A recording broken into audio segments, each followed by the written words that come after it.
Demak, attestatsiya spesifikatsiyasi bo'yicha, ya'ni 2026 yil spesifikatsiya bo'yicha mavzulashtirilgan mock testimizni jonli tahlili bo'ladi.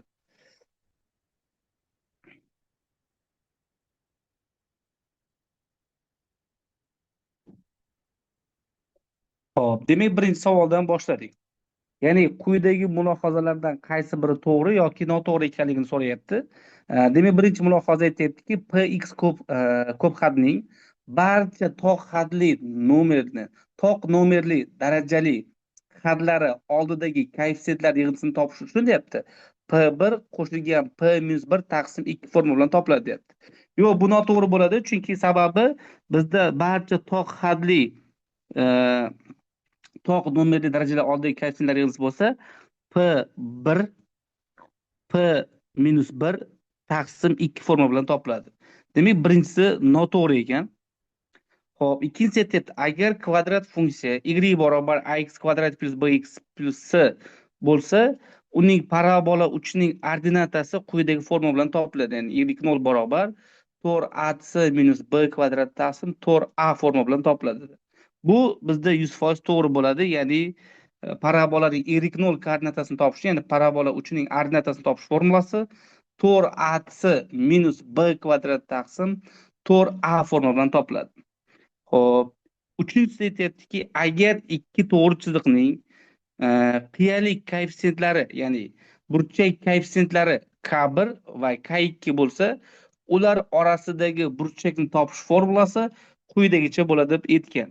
Yo'q, bu formula noto'g'ri, chunki sababi siz bilasizki, tangens fi barobar nima edi? Modulda K1 minus K2 taqsim 1 plus K1 kerak K2 formula bilan topilar edi. Ya'ni mana bu yerda plyus yozib qo'ygan, yo'q, bu noto'g'ri, plyus bo'lmaydi, minus bo'lishi kerak va bizda uchinchisi ham noto'g'ri ekanligi kelib chiqdi.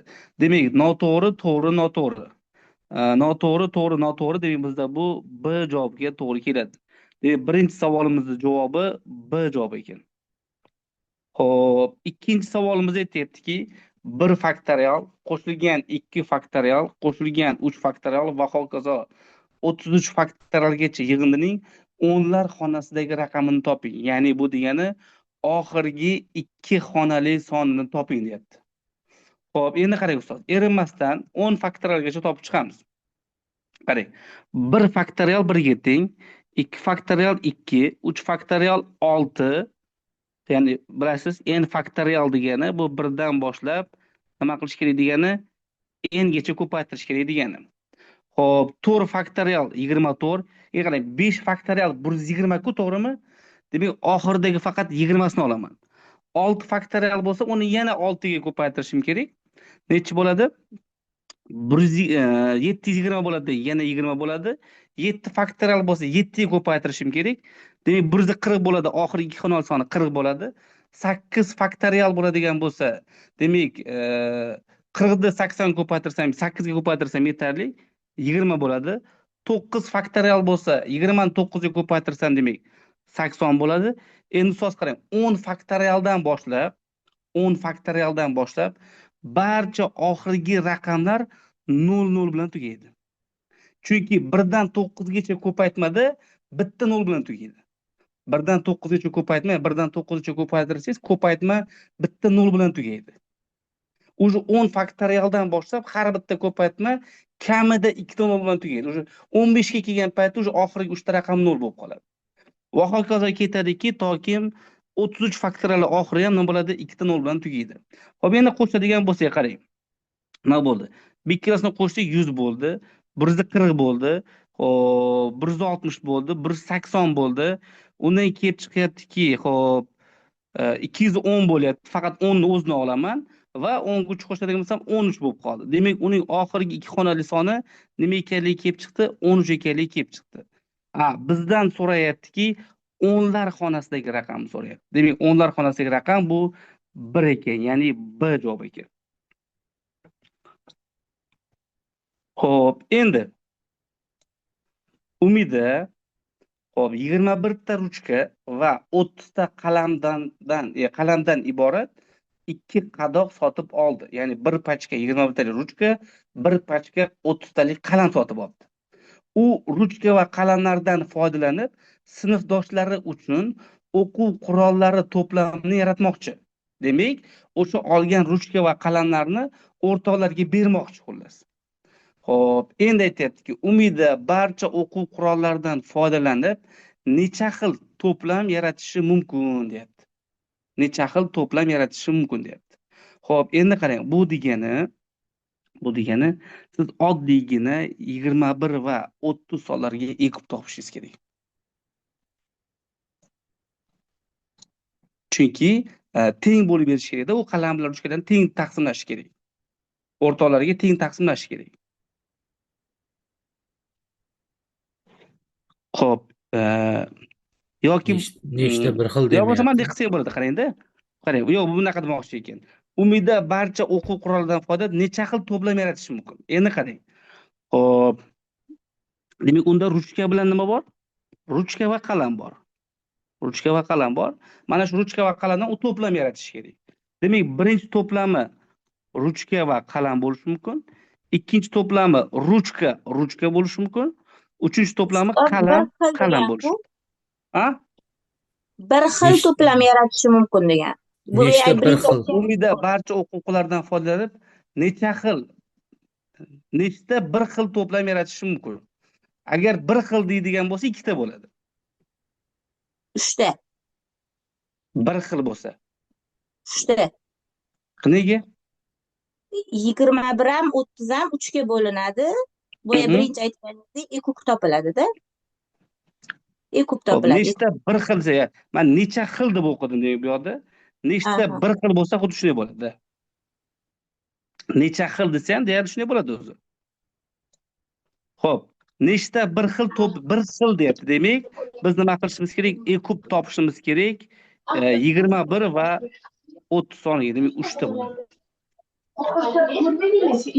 Demak, bu D javobga to'g'ri keldi. Xo'p, endi 4-misolda. Ustozlar, Zoom'dagilar, Zoom'ni o'chirib qo'yinglar. Hozir 1 minut. Hali darsga qarab bermaylik. Savol bo'lsa yoqamiz faqat.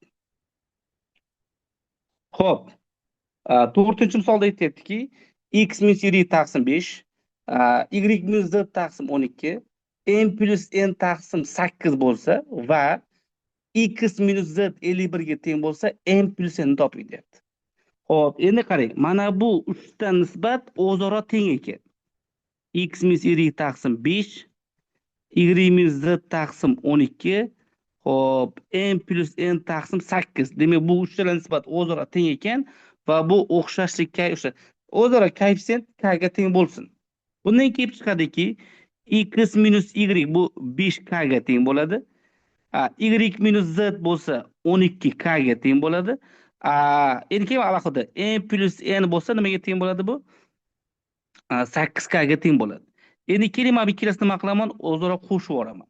Demak, qo'shadigan bo'lsam, y'lar qisqarib ketib, x minus z barobar 17k bo'lar ekan. Va bizda x minus z soni bor edi, ya'ni u 51 edi.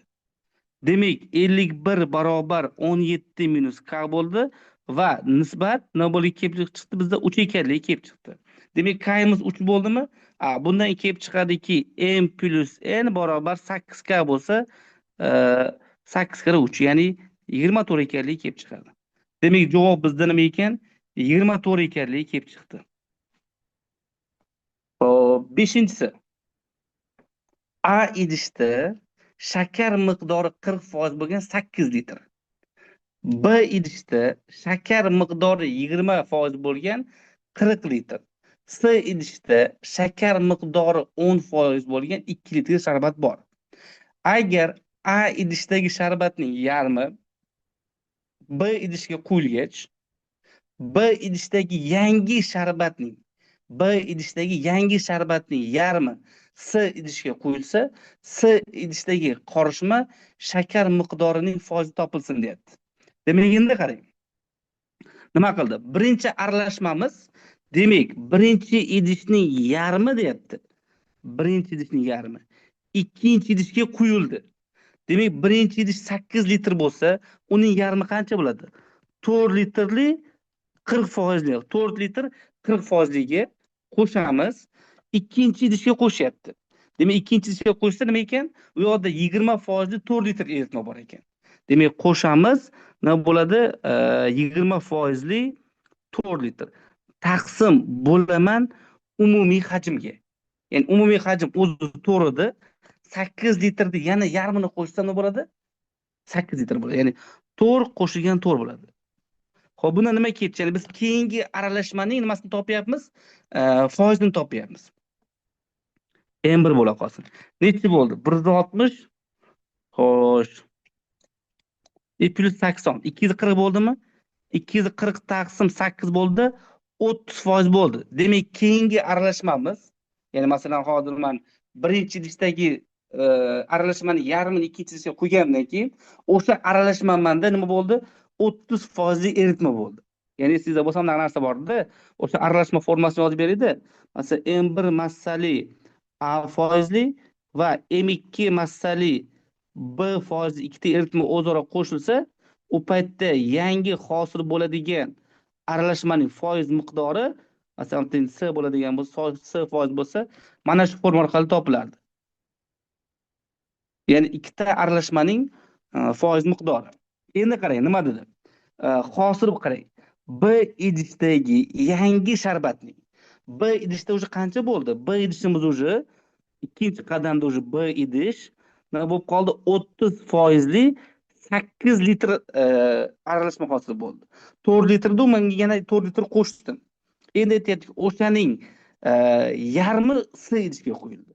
Demak, 4 litrning yarmi bo'lsa bizda 8 litrning yarmi 4 litr 30% eritma. Unga qo'shamiz 2 litr 10% eritma va bo'lamiz umumiy massaga. Ya'ni, xo'p, 2 litr unga yana plus 4 litr 6 litr bo'ladi. 4 plus 2 bo'ladi. Demak, qo'shsak 120 plus 20 140 taqsim mana M2 deb yoza qoling. M2 emas, masalan, misol uchun alfa deymiz xolos. Alfa. Nimalik kelib chiqdi? 6 bo'lib qoldi va foizda qisqartiradigan bo'lsam 70 taqsim 3% bo'lar ekan. Demak, oxirgi aralashmaning shakar miqdori bu 70 taqsim 3 ga teng ekan. Oxirgi aralashmaning shakar miqdori, demak, bu bizda 70 taqsim 3 ga teng ekan. Xo'p, 6-misol. P2x ni 2x plus 4 ga bo'lgandagi qoldig'imiz 5 ga teng ekan. Px taqsim 5 ni x plus 20 ga bo'lgandagi qoldig'ini toping deyapti. Xo'p, endi qarang ustoz. Biror bir mana p biror bir ko'p hadni, mana p2x ko'p hadni bo'lyapmiz 2x plus 4 ga, qandaydir qx ifoda kelib chiqyapti. Nima qolyapti? 5 qolyapti. Agar biz hozir bu yerdan p2x ni topadigan bo'lsak, 2x plus 4 ko'paytirilgan qx qo'shilgan 5 ko'rinishda bo'ladi. Demak, qo'shilgan 5 ko'rinishda bo'ladi. Endi keling, mana 2x plus 4 ni teng 0 qilib ishlaydigan bo'lsam, bundan 2x barobar nimaga kelib chiqdi? -4 ekanligi kelib chiqdi. Ya'ni x barobar nimaga kelib chiqdi? -2 ekanligi kelib chiqdi. Endi keling, x o'rniga -2 qo'ysam, mana p-4, biz mana bu 2x plus 4 ni 0 deb qarasak, 0 ko'paytirilgan qx qo'shilgan 5 bo'lib qoldi. Bundan p-4 ko'p hadimizni 5 ekanligi kelib chiqdi. Bu birinchi xil holat. Ikkinchi xil holatda aytyaptiki, px taqsim 5 ko'p hadni, demak, x plus 20 ga bo'lgandagi qoldiqni toping. Masalan, misol uchun qanday m qoldiqni toping deyapti. Xo'p, endi biz px taqsim 5 ko'p hadni topmoqchi bo'lsak, x plus 20 ko'paytirilgan tx qo'shilgan m ko'rinishda bo'ladi. Xo'p, endi keling, mana x plus 20 ni teng 0 qilib ishlaydigan bo'lsak, bundan x barobar -20 lik kelib chiqdi. Keling, x o'rniga -20 qo'yadigan bo'lsak, -20 taqsim 5 -4 bo'ldi. Mana bu x plus 20 ifodani biz 0 deb qaradik. 0 kere tx qo'shilgan m bo'lib qoldi. Bundan demak p-4 nimalik kelib chiqdi? M ekanligi kelib chiqdi. Demak, m qoldig'imiz nimaga teng bo'lyapti? P-4 ga teng bo'lyapti. Bundan kelib chiqdiki, m qoldig'i ham nimaga teng bo'lar ekan? 5 ga teng bo'lar ekan. Va bu javob B javobda bo'ldi. Demak, bu javob B javobda ekan. Va shunda Navbatdagisi. nimaga nolga tenglab ishladik? A? Nimaga nolga tenglab ishladik? Shu Qarangda, tushunmadim. chunki biz qoldiqni topishimiz kerak-ku. Hı. Mana qoldiq topish uchun qarang, eslab qoling, shu narsani tushuntirib beraman. Biror bir ko'p xatni, mana biror bir ko'p xatni, px ko'p xatni agar siz qx ga bo'lganda qandaydir mana tx chiqib m qoldiq bo'ladigan bo'lsa, har doim mana bu bo'luvchini teng nol qilib ishlaysiz. Chunki bo'luvchi nol bo'lgan paytda, mana bo'luvchi nol bo'lgan paytda nima bo'ladi? Px ko'p xatni topsak nima bo'ladi? Qx kere tx plus m bo'ladi-yu. Agar mana bu bo'luvchi nolga teng bo'lsa, bo'lish nol bo'lgan paytda nolni har qanday songa ko'paytiradigan bo'lsangiz, o'sha paytda nol bo'ladida, bizda qoldiq kelib chiqadi. Qoldiq nima ekanligi kelib chiqadi. Ya'ni m topishimizga m nimaligi kelib chiqadi. Hı hı. O'shaning uchun nolga tenglashtir. Har doim bo'luvchi nolga tenglashtirsak, bo'luvchi nol bo'lsa, qx ni o'rniga nol qo'ysangiz, m necha ekanligi kelib chiqadi. Ha, tushundim. Ya'ni qoldiq necha ekanligi kelib chiqadi. Tushundim. 7-chi misol. Bir odam 24 stakanli 15 ta qutining har bittasini 11.520 so'mdan sotib oldi. Sotuvchi nima degan? Sotuvchi sotib oluvchiga har bir qutiga qo'shib 3 tadan tekin stakan berdi. Demak, har bitta qutiga plus 3 tadan stakan bergan. 135 ta stakan sinsa, zarar qilmaslik uchun qolgan stakanlarni donasini u odam necha so'mdan sotish kerak deyapti. Xo'p, endi keling, birinchi u nechta stakan olganini topib olamiz. Demak, men hozir 24 ni demak 15 ga ko'paytiradigan bo'lsam, 24 ni 15 ga ko'paytiradigan bo'lsam, nima kelib chiqadi?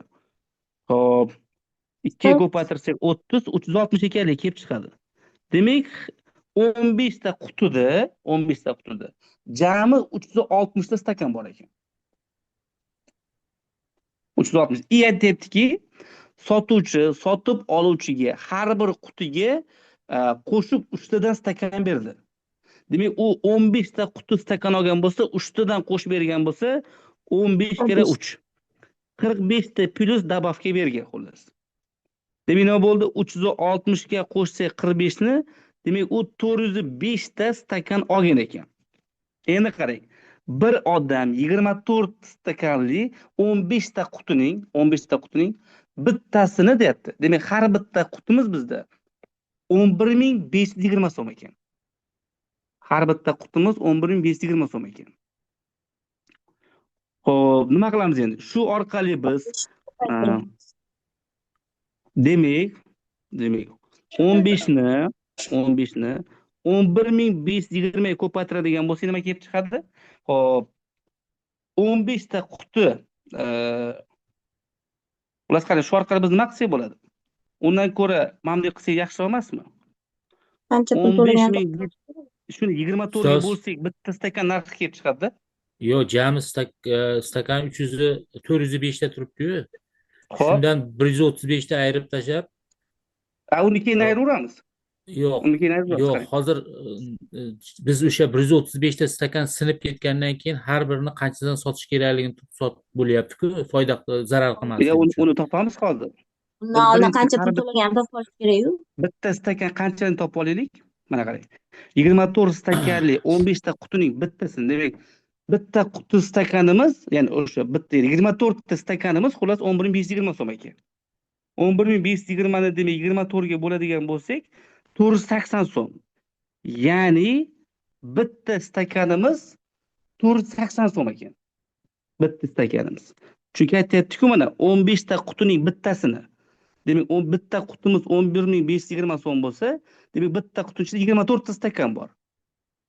Demak, bitta stakanimiz qanchalik kelib chiqar ekan? 480 so'mlik kelib chiqar ekan. Demak, endi uning umumiy xarajatini topib olaylik-da. Uning umumiy xarajati qancha? Atay bu kerak emas ekan, по-моему. 15 ni 11.520 ga ko'paytirsak, 11.500 ni 15 ga ko'paytiradigan bo'lsak, 172.800 so'm uning xarajati ekan. Demak, shuncha xarajat qilgan ekan. Endi bu xarajat bo'ldi. Xarajat. Endi 405 dan ustoz aytgandek 135 ni ayiramiz. Xo'p, 0, 7, 2. Demak, nima bo'ldi? 270 ta nima qolibdi? Stakan qolibdi. 270 ta stakan qolibdi. Endi aytayaptiki, xo'p, zarar qilmaslik uchun qolgan stakanlarning donasini bu odam necha so'mdan sotish kerak deyapti. Demak, nima qilamiz endi? Umumiy xarajatni mana 172.800 ni 270 ga bo'lamiz. Demak, 640 so'mdan sotish kerak ekan. Demak, Ustoz, u men aytgan usulda ham xuddi shuni o'zi chiqadi-da. nima demoqchi bo'ldingiz, endi ayting, eshitaman. Mana bu 405 tadan 135 tani ayirib tashlasak, Mhm. hop 270 ta chiqadi. 270 ta stakan 11.520 ni 270 ga bo'lsak 460 so'mdan sotish kerak bo'lib chiqadi. 11.520 ni 270 ga bo'lsak, unda 640 chiqmaydi kunda.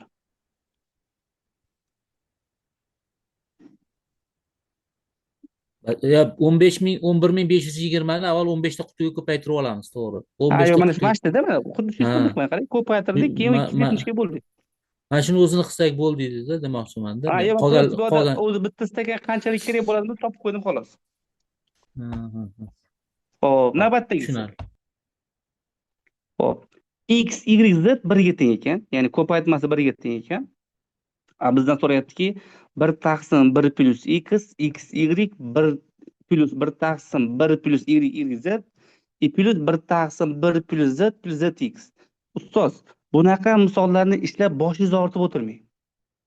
Shunday son qo'yib yuboring bo'ldi. Eng oddiysi bor-ku, mana x teng 1, y teng 1, z teng 1 bo'ldi, shu yetadi shuni o'zi. 1 taqsim 1 plus 1 plus 1, 1 taqsim 1 plus 1 plus 1, 1 taqsim 1 plus 1 plus 1, 1 taqsim 3 qo'shilgan 1 taqsim 3 qo'shilgan 1 taqsim 3. 3 taqsim 3 bo'ldi, 1 degan javob kelib chiqdi. Demak, javob 1 ga teng ekan. Bo'ldi, shu. Вообще boshingizni ortib o'tirmang. Xo'p. 9-misol.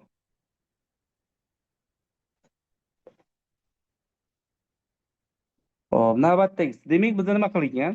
1 keyin 1 plus 3, keyin 1 plus 3 plus 5, 1 plus 3 plus 5 plus 7 va hokazo shunaqa 35 gacha qo'shgan. Endi qarang, buni qonuniyati qanday bo'lyapti? Xo'p, 1 birinchi ifodadan 1 bo'lyapti.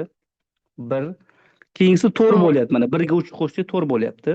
Masalan, qo'yamiz xullas. 4 bo'lyapti. Keyingisi 9 bo'lyapti. Keyingisi 16 bo'lyapti. Xo'p, bundan keyingisi 25 bo'ladi. Va hokazo ketyapti. E'tibor bersak, 1 ni kvadrati, 2 ni kvadrati, 3 ni kvadrati, 4 ni kvadrati, 5 kvadrat bo'lib ketyapti. Endi mana bu oxirgisini hisoblaylik-da, bu arifmetik progressiya-ku. 1 qo'shilgan 35 taqsim 2 kira faqat toqlarni olganligi uchun 18 ta. Demak, 18 ni kvadratini berdi. Demak, oxirgi ifodam 18 ni kvadratiga teng ekan. Bizdan shuni yig'imini so'rayapti. Demak, 1 ni kvadrati plus 2 ni kvadrati plus 3 ni kvadrati 5-daraja bo'lib ketdi. 4 ni kvadrati i plus 5 ni kvadrati plus va hokazo 18 ni kvadrati. Endi eslab qoling. 1 ni kvadrati plus 2 ni kvadrati plus 3 ni kvadrati plus va hokazo n ning kvadrati bo'ladigan bo'lsa, bu bizda n ko'paytirilgan, xo'p, n plus 1 ko'paytirilgan 2n plus 1 taqsim 6 forma orqali topiladi. Ya'ni 1 ni kvadratidan n ni kvadratiga qo'shadigan bo'lsangiz, siz mana shu formadan foydalanishingiz kerak.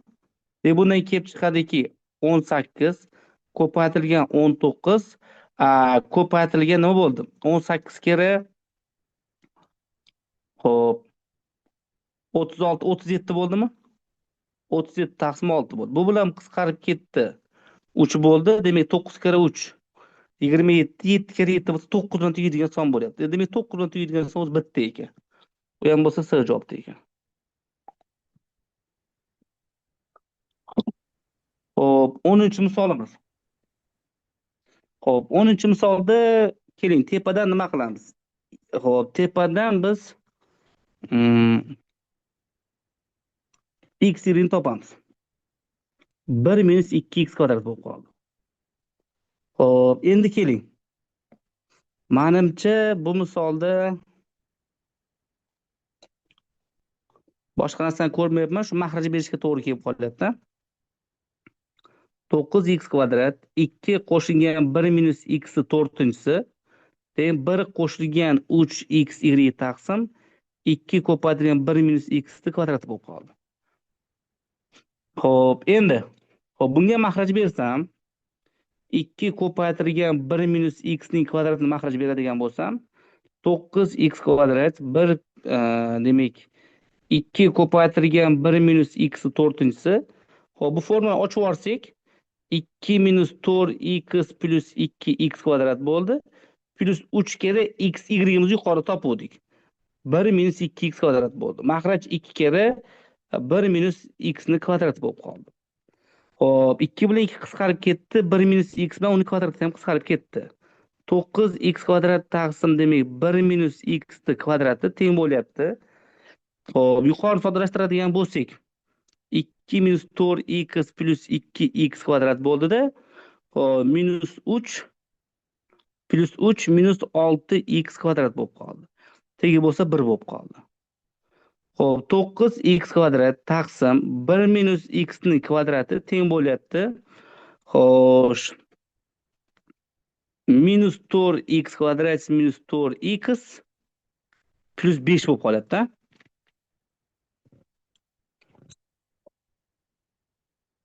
Xo'sh, endi buni nima qilsak bo'ladi endi? Buni mana yozib olsak bo'ladiganga o'xshayapti. Hop, proporsiya qilsak, 9x kvadrat teng bo'lyapti. 1 minus x ni kvadrati bo'lyapti-da. Endi qarang, buni yozsam 1 minus xo'sh 4x kvadrat minus yo'q, unga ham to'g'ri kelmas ekan. Qanday qilsak bo'lar ekan? 4 minus qilsam bo'lar ekan. 4 minus xo'p 4x kvadrat minus 4x minus 1 bo'lib qolyapti. Plus bunday ko'rishda bo'lib qoldi. Yo'q, unga ham to'g'ri kelmas ekan. 6 minus 1 qilsa ham to'g'ri kelmas ekan. Unda plus bo'lib qoladi. Majbur ochamiz bilmayman. Qafsdan chiqarsa Nima deysiz? birni o'ng tarafda qoldirib, o'sha x y ni bu yoqqa olib chiqamizda, unda ikkalasini ishlasak. Yo'q, bu yoqda tamom katta ehtimoli bilan shu ko'paytirishga ajratishga to'g'ri kelib qolyapti-da. Ya'ni ko'paytirishga to'g'ri kelib qolyapti. Chunki maksimal darajada shunaqa ko'paytirishga ajraladi-da bu o'zi.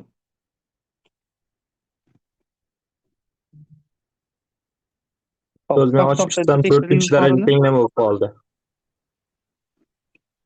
Xo'p, demak 9x kvadrat taqsim 2 kere 1 minus x 4 darajasi bo'ldi. Xo'p, mahraj berdik. 1 minus 2x plus x kvadrat 2 ga ko'paytirib yubordik. Xo'p, 3 4 demak 1 minus 2x kvadratni qo'ydik. 6x kvadrat bo'ldi. Demak minus 4x kvadrat minus 4x plus 5 bo'lib qoldi. Xo'p, bular qisqarib ketdi. Xo'p, men shu yozishda xato qilganman. Balki mana bu mahraj, mana bu 4 emas, balki shu 2 bo'lishi mumkin.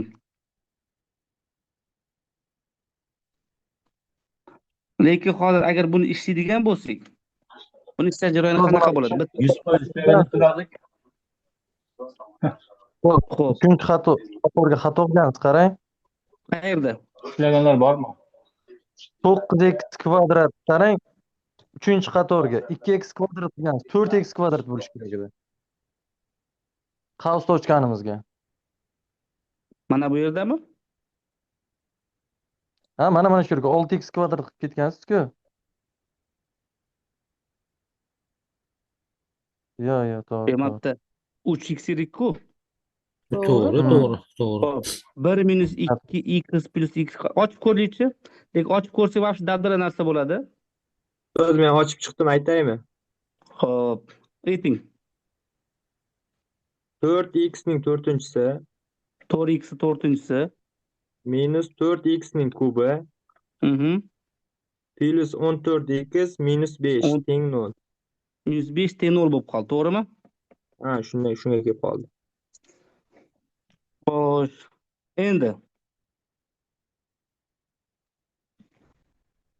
Yo, bu tenglamani ishlash lekin вообще нереально.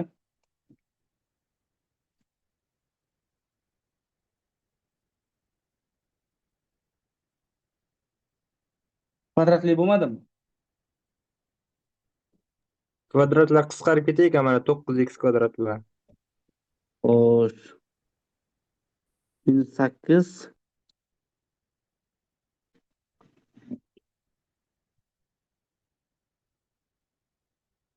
Hop. Demak, yo bo'lmasam grafik usuldan foydalanishimiz kerak.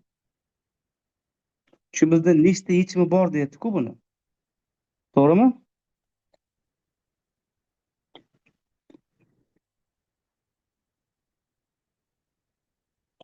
Hop, grafik usuldan foydalansak ham uni grafikni chizib ko'rishimiz kerak bo'lmasa.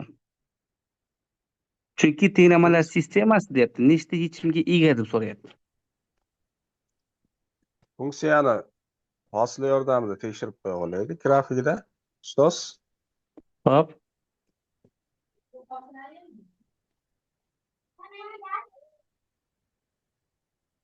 o'shanda kesish nuqtalari kelib chiqadi. Nechta nuqtada kesib o'tish?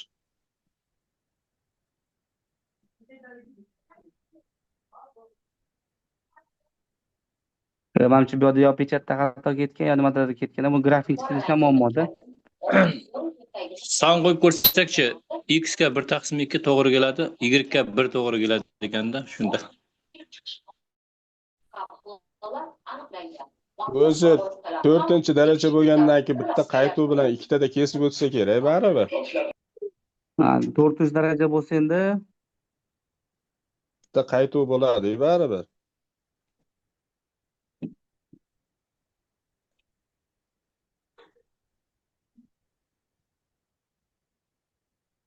hop, mana bunday qilamizda hozir. X ga biror bir manfiy son berib ko'raylik-da. Masalan, x ga -1 berib ko'rsak. Hop, nima bo'ldi endi? 4 minus plus 4 minus 14 minus 5 bo'lib qoldi, to'g'rimi? Yo'q, ham to'g'ri kelmas ekan. Hop, endi -1 deb berib qo'ysak ham 1 ham to'g'ri kelmaydi. Hop, 5 beradigan bo'lsak, вообще katta bo'lib ketib qolar ekan. Hop, yo'q, bu ostida nimadir pechatda xato qilganman, shuning uchun xatolik ketib qolgan menimcha. Endi ishlagan odam nimadir sun'iy intellekt bilan ishlagan bo'lishi mumkin. Hop. Keyingisini ko'rib ketaveraylik vaqt olmasdan. Mana shu yoqda o'sha mana bu yerda yo kvadrat bo'lishi kerak, mana 4 darajada, yo nimadir kamchiligi bor. Uni ko'raman hali kitobda. Hop. Tenglamalar sistemasini yeching debdi keyingi misolda. Ya'ni x plus y ni toping degan. Qarang endi. Hop, 3 2 ildiz ostida x minus ildiz ostida y teng 81 bo'ladigan bo'lsa, 3 2 ildiz ostida x ildiz ostida y barobar 3/4 darajasi bo'ladi. Demak, 2 ildiz ostida x minus ildiz ostida y teng 4 ekanligi kelib chiqdi. Birinchi xil holatda. Ikkinchi xil holatda demak, LG ildiz ostida x y. Qarang, 1 da bo'lsa LG 10 qilib yozib olaman, y plus LG 3 bo'ldi. LG ildiz ostida x y teng bo'ldi LG nimaga? 30 ga. LG'larni chopdim, demak ildiz ostida x y barobar 30 ekanligi kelib chiqdi. Hop, endi qarang ustoz. Mana bu ifodada ikkala tomoniga kvadrat berib yuboraman. 2x minus 4 ildiz ostida x y plus y teng bo'lib qoldi nimaga? 16 ga. Mana bu ildiz ostida x y'imiz 30 ga teng edi. Demak 2x minus 120 qo'shuv y barobar 16 bo'ldi-da, 2x qo'shib y'imiz nimalik kelib chiqdi? 136 ekanligi kelib chiqdi. Ustoz 4x bo'lmaydimi? 4x 4x bo'lishi 4x kerak. bo'ladi, 4x. 4x. Qo'shiladi. Xo'p, endi qarang, mana bu 4-chi qiladigan ishim ildiz x y barobar 30 dan 2 tomonga kvadrat berib yuborsa, x y barobar nimalik kelib chiqdi? 9 ekanligi kelib chiqdi. Mana bu yerda y topsam, nimalik kelib chiqadi? Xo'sh, 136 minus 4x ekanligi kelib chiqadi. Xo'p, x ko'paytirilgan 136 minus 4x barobar nimalik kelib chiqdi? 9 ekanligi kelib chiqdi. Xo'p, minus 4x kvadrat plus 136x minus 900 teng ekan 0 ekan. 4 ga bo'lib yuboraman, minus 4 ga bo'lib yuboraman. Minus 4 ga bo'lib yuboradigan bo'lsa, hop, 136 ni bo'lamiz 4 ga. Demak, 34 bo'lib qoldi. Minus 34x bo'lib qoldi. Plus necha bo'lib qoldi? 225 bo'lib qoldi. Bu bizda x minus 25 bilan x minus 9 bo'lgan ko'paytuvchi ajraladi va x barobar 25 dagi va x barobar 9 ekanligi kelib chiqdi. Hop, endi x'imiz hop 25 bo'ladigan bo'lsa, mana x'imiz 25 bo'lsa, mana keltirib qo'yadigan bo'lsak, y'imiz nima ekanligi kelib chiqadi? Y'imizni demak, hop 60 bo'lsa, 36. 100 bo'lsa 36 ekanligi kelib chiqdi. Demak, x plus y ifodamiz bizda 25 qo'shilgan 36, ya'ni 61 ekanligi kelib chiqadi.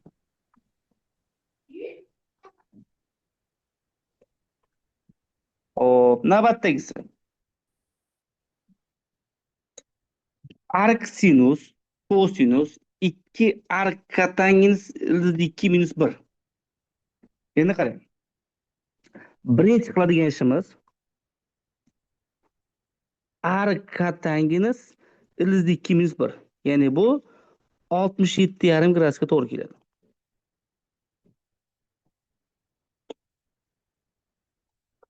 Arc kotangens ildiz 2 minus 1 bu bizda 67,5 gradusga teng bo'ladi.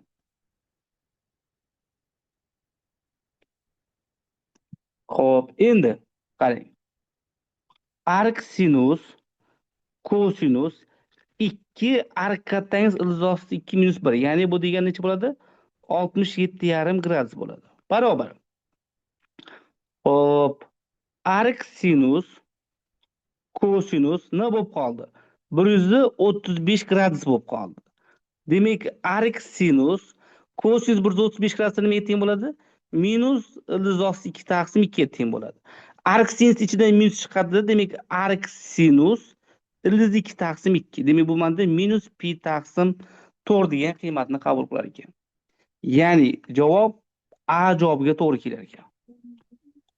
13-chi Buni misol. boshqa bir ishlash usuli yo'qmi, ustoz? Yo'q, boshqa usul yo'q. Mana ildiz 2 minus 1 deb 67,5 gradusligini misol ko'pchilik bilmaydi-ku. Endi qarang, bilmaydigan bo'lsa mana narsa bor. Buni nima kelib chiqadi? Buni yo'li bor. Arc kotangens ildiz 2 minus 1 da nima qilasiz? Alfa deb belgilab olsangiz nima kelib chiqadi?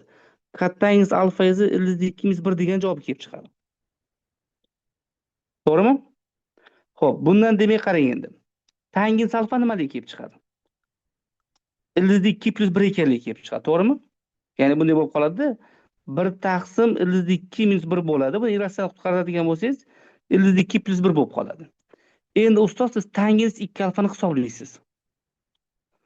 Ya'ni 2 tangens alfa taqsim 1 minus tangens kvadrat alfa qilib olasiz. Nima bo'ladi shunda bizda? 2 ko'paytirilgan ildiz 2 plus 1 1 minus buni kvadrat bo'lsa nima bo'ladi endi? Xo'p, 3 plus 2 ildiz 2 bo'ladimi? Demak, 2 ko'paytirilgan ildiz 2 plus 1. Xo'p, nima bo'ldi? Minus 2 minus 2 ildiz 2 bo'ldi. Demak, siz mahrajdan demak 2 ni olib chiqadigan bo'lsangiz minus 2 ni. Minus 2 ildiz 2 plus 1 bo'lib, bu bilan bu qisqarib ketib, minus 1 ekanligi kelib chiqadi. Demak, tangens 2 alfangiz minus 1 bo'ladi qachon? 135 gradusda. Demak, 2 alfangizni 135 gradus ekanligi kelib chiqadi. Ya'ni 67,5 ekanligi kelib chiqadi.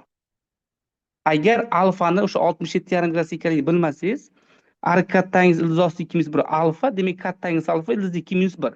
U orqali tangiz alfani topib oldimda, tangiz alfa orqali tangiz 2 alfani hisobladim. Tangiz 2 alfa -1. 135 gradusda. Alfa teng 67,5 gradusga kelib chiqdi. Keyin mana unaqa yo'l qilsak ham bo'ladi. Misol ark sinusda olib turib, kosinus 2 ark kattangiz ildizosi 2 - 1 ni kosinus 2 alfaga yo'yaversak ham bo'laveradimi? Bo'ladi, ha, bo'ladi. Shunday ishlaganda men formulasi borku. Ha, unday qilsak ham bo'ladi. pi taqsim 2 chiqdimi unda? Pi taqsim 2 chiqqan edi menda. Yo'q, bitta xato. Qayerda hisob kitobda xato qilgan bo'lishingiz mumkin.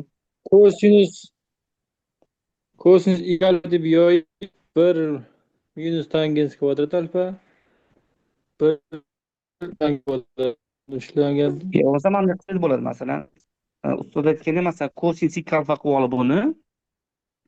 Xo'p, mana birinchi kattangiz alfa orqali kosinus alfani topib olib, yo'qsa sinus alfani topib olib, o'rniga qo'yib hisoblasangiz bo'ladi.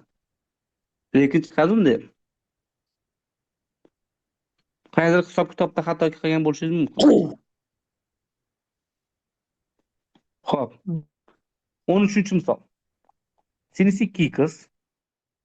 Xo'p, qo'shilgan kosinus 3pi taqsim 2 qo'shilgan 6x teng ekan sinus 4x ga.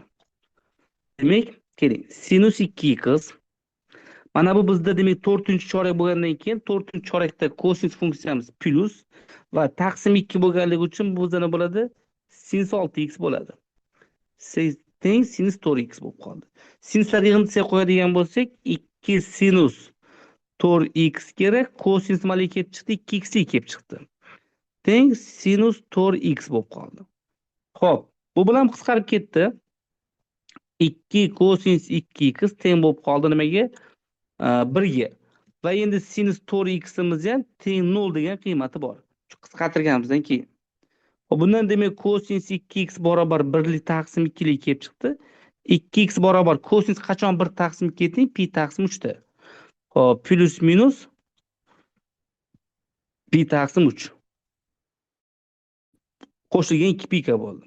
Xo'p, 2 bo'lib olsak, x barobar plus minus pi taqsim 6 qo'shilgan pika degan javob kelib chiqdi. Xo'p, endi sinus 4x barobar 0 javobdan foydalanadigan bo'lsak, sinus qachon 0 ga teng bo'ladi? Pikada. Xo'p, bundan x barobar nima kelib chiqdi? Pika taqsim 4 degan javob kelib chiqdi. Xo'sh, endi ikkala javobni birlashtirishga harakat qilib ko'rsak. Qarang. Uchta javob chiqdi. Pi taqsim 6 qo'shilgan pika degan javob kelib chiqdi. X barobar pi taqsim minus pi taqsim 6 qo'shilgan pika degan javob kelib chiqdi. X barobar pika taqsim 4 degan javoblar kelib chiqdi. Xo'p, birinchi yechimlarimizni ko'radigan bo'lsak, birinchi yechimimiz bizda nima bo'ladi? Pi taqsim 6. Xo'p, keyin 7 pi taqsim 6 bo'lyapti. Undan keyin 2 qo'yadigan bo'lsak, 13 pi taqsim 6. Xo'p, ikkinchi javoblarimiz bo'lyapti. 5 pi taqsim 6. Xo'p, keyin 2 qo'yadigan bo'lsak, 11 pi taqsim 6. Xo'p, demak 0 qo'ysak, minus pi taqsim 6 bo'lyapti. Xo'sh. Endi uchinchi javob tekshiradigan bo'lsak, masalan, k ga 0 qo'ysak, 0 degan javob kelib chiqyapti. Xo'sh. Keyin 1 qo'ysak pi taqsim 4 degan javob bo'lyapti. 2 qo'ysak pi taqsim 2 degan javob bo'lyapti. 3 qo'ysak 3 pi taqsim 4 degan javob bo'lyapti. Xo'p, mana bu javoblardan qaysi biridir? Shunga to'g'ri keladimi? Xo'p, bu yerda hozir umumiy javob ham chiqmadi. Umumiy gradus degan javob ham yo'q. Xo'p, demak, bu yerda o'zi javob A va B bo'lishi kerak-da.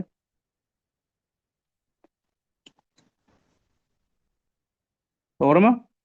Chunki hozir umumiy javob birlashtiramiz deydigan bo'lsak, Bitta variantda bo'lishi kerak edi-da, shunda. A va B bitta variantda bo'lishi kerak edi. Chunki agar hozir bu ikkita chiqqan javobni birlashtiramagan degan taqdirda ham, xo'p, e'tibor beradigan bo'lsak nima bo'lyapti? umumiy javob chiqmayapti. Masalan, hozir hech bo'lmaganda bitta javobi bir xil bo'lishi kerak bo'lib qoladi. Hech bo'lmaganda bitta javob bir xil bo'lishi kerak. O'shanda umumiy javob kelib chiqaradi. Lekin hozir bu yerda umumiy birorta bir xil javob chiqmadi. Birorta xil javob ham chiqmaydi. Endi faqat endi men nima qilganman? Testni mana birinchi marta sizlar bilan ishlayapman. O'zim ishlab ko'rgan. Kitobda qanaqa javob bo'lsa shu javobni olganman. Xudo xolasa keyingi safar bittalab tekshirib olinadi hammasi. Xo'p. 14. Tengsizlikni yeching debdi. Qarang, tengsizlikni yechish uchun mana bu ildiz qismini tashlab yuboraman. Nimaga desa, ildiz har doim musbat son. Demak, musbat son hech qanaqa tengsizlik ishorasini o'zgartirmaydi. Demak, uni bemalol tashlab yuborishimiz mumkin. Faqat aniqlangan taqdirda x kvadrat minus 8 x plus 7 0 degan javob kelib chiqdi. Xo'p, bizda bu x minus 7 bilan x minus 1 bo'lgan ko'paytuvchiga ajraldi. Kichik 0 bo'lib qoldi. Xo'p, tushunamiz. Demak, mana bu 7 nuqtamiz va 1 nuqtamiz bo'lib qoldi. Plus minus plus bizga manfiy oraliklar kerak bo'lganligi uchun 1 dan 7 gacha bo'ldi. Manfiy oraliklarimiz 1 dan 7 gacha bo'ldi. Xo'p, endi navbatdagisi demak, hop va aniqlanish soha. Logaritm 5 asosga ko'ra x kvadrat minus 3 katta 0 bo'ladi. Katta yoki teng bo'lmaydi. Ildiz aniqlanish sohasini bilasiz, u katta yoki teng 0. Lekin mana bu yerda tengsizlik ishorasida teng sharti yo'q. Demak, u ildizdan 0 bo'la olmaydi. Xo'p, bundan kelib chiqdiki x kvadrat minus 3 katta 1 degan javob kelib chiqdi. Xo'p, demak x kvadrat minus 4 katta 0, x minus 2 x plus 2 bo'lgan ko'paytuvchiga ajraldi. Xo'p, demak buni umumiy chizadigan bo'lsak, mana bu yerda 2 nuqtamiz, bu yerda minus 2 nuqtamiz bo'ldi. Plus minus plus. Bizga nimalar kerak? Plus qiymatlari kerak. Demak, minus cheksizlikdan minus 2 gacha, birlashma 2 dan plus cheksizlikgacha degan javob bo'ldi va oxirgisi logaritmni ham aniqlanish sohasini olishimiz kerak. Ya'ni x minus ildizda 3 va x plus ildizda 3 katta 0 bo'lib qoldi. Demak, mana ildizda 3 va minus ildizda 3.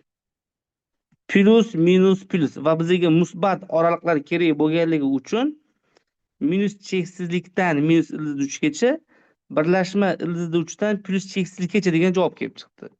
Endi umumiy hamma javoblarni birlashtiradigan bo'lsak, demak, menda o'zi javob 1 dan 7 gacha degan javob chiqdi. 1 dan 7 gacha degan javob chiqdi. Aniqlanish sohamiz aytayaptiki, hop. Hozir Telegramda nimadir muammo qilib yotishibdi. Xo'p. Aniqlanish sohamiz aytayaptiki, yo'q, hammasi joyida.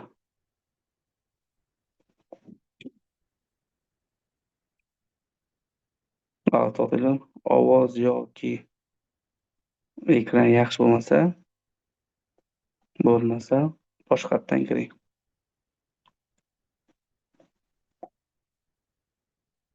Xo'p, aniqlanish soham aytayaptiki, minus 2 dan deyapti, minus cheksizlikgacha bo'lsin dedi va 2 dan plus cheksizlikgacha bo'lsin dedi. Vot. Keyingisi aytayaptiki, minus ildizli 3 mana bu yerda endi. Minus ildizli 3 dan minus cheksizlikgacha dedi. Ildizli 3 dan dedi, plus cheksizlikgacha dedi. Demak, umumiy bo'lgan oralig'imiz 2 dan 7 gacha degan javob bo'ldi. Va 2 dan 7 gacha javobimiz demak bu bizda bo'ldi? D javobda bo'ldi. Xo'p, navbatdagisi. 7, 4, 5, 6, 9, 8 raqamlaridan foydalanib, hammasi bo'lib, raqamlari takrorlanmasa, nechta 3 xonali son tuzish mumkin dedi. Nechta 3 xonali son tuzish mumkin dedi. Xo'p, endi qarang. Demak, bizda xo'sh A, B, C bo'lgan. Xo'p, 3 xonali son tuzishimiz kerak ekan. Xo'p, endi qarang, raqamlar takrorlanmasligi kerak ekan. Jami bizda demak 6 ta raqam bor. Demak, birinchisiga qo'yish mumkin bo'lgan imkoniyatim 6 ta. Ikkinchisiga qo'yish mumkin bo'lgan imkoniyatim 5 ta. Uchinchisiga qo'shishim mumkin bo'lgan imkoniyatim 4 ta. Demak, bundan kelib chiqadiki, javob nimalik kelib chiqadi? 122 lik kelib chiqadi. Demak, javob 120 ga teng ekan. Chunki raqamlar takrorlanmasin dedi. Demak, A ga berilgan 6 ta raqamdan bittasini qo'yib bilaman. O'sha bittasini qo'ygandan keyin 5 ta qoldi. Ikkinchisiga 5 tasini qo'yib bilaman. O'sha 2 ta A bilan birga 2 ta qo'yib bo'ldim, 4 ta imkoniyatim qoldi. Demak, uchinchisiga 4 ta bo'ladi. Va umumiy 120 ta nima qilish mumkin ekan? Xo'p, 3 xonali son tuzishim mumkin ekan. Navbatdagi kombinatorikaga oid bo'lgan misol. Ehtimollik oid. 6 dan 3 ham to'g'ri keladi ustoz, shunda takrorlanmaydigan. SNK N6 3. bo'ladi. Xo'p, demak navbatdagisi ehtimol nazariyasi. Xo'p. Ko'k xaltada 3 ta ko'k, 2 ta qizil, 5 ta oq shar bor. Oq xaltada 4 ta ko'k, 1 ta qizil, 1 ta oq shar bor. Ko'k xaltadan bir shar olinib, rangiga qaramay oq xaltaga solindi. Keyin oq xaltadan bir shar olinib, ko'k xaltaga tashlandi. Dastlabki holatga qaytish ehtimolligi qancha bo'ladi? Demak, dastlabki holatga qaytish qanday bo'ladi?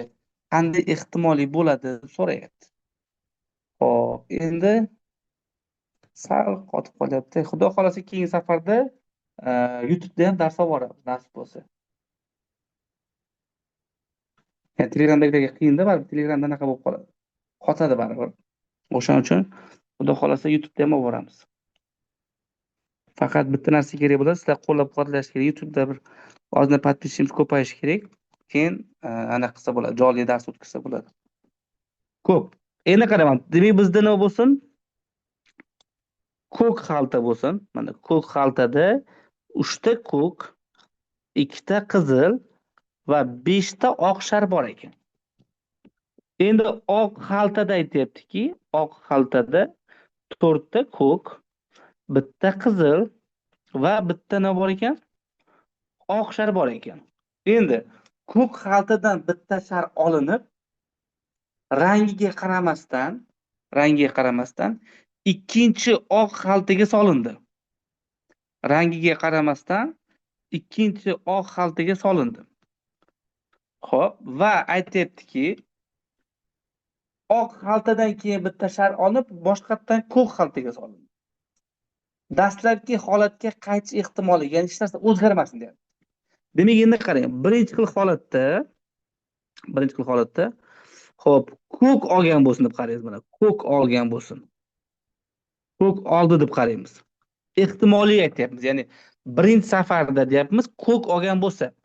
Demak, birinchi idishda jami 10 ta shar bo'lib turib, undan 3 tasi ko'k. Demak, undan 10 tadan 3 tasi ko'k. Demak, 10 dan 3 bo'ldi. Ana endi dastlab nima qilindi bunga, ya'ni oq idishga solindi va bunda nima bo'lib qoldi? Mana bunga bitta +1 qo'shildi-da. Ya'ni 5 ta ko'k shar bo'lib qoldi. 5 ta ko'k shar. Endi dastlabki holatga qaytish uchun men oq idishdan yana ko'k olishim kerak-da. Demak, menda jami 6 ta edi, bitta qo'shsam 7 ta bo'ladi va bitta ko'k qo'shyapman. Demak, ko'k sonlari 5 ta bo'ladi. 5. Demak, javobim 15 taqsim 70 bo'lib qoldi. Endi ikkinchi xil holatda u nima olgan bo'lsin? Qizil olgan bo'lsin. Qizil oldi.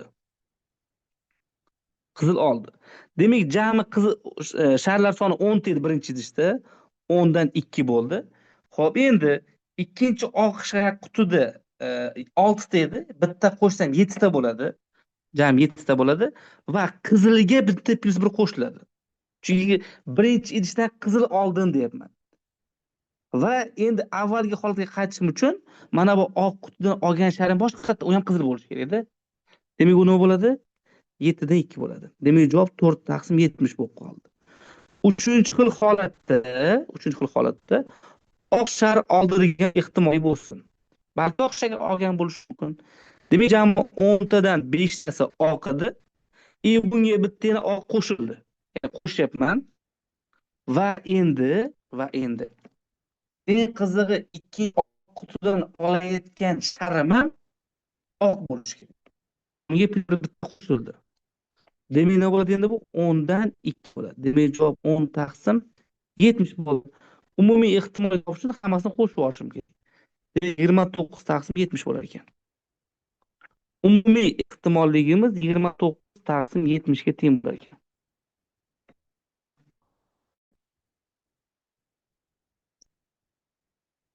Telegram vaqti qotyapti.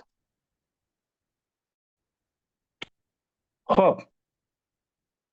Navbatdagisi. Xo'p, Zoom'dagi ustozlar hech qanaqa kamchilik yo'qmi? Hammasi joyida teng ketyaptimi? Ha, tenglashdi kompyuterim. Xo'p, endi qaranglar.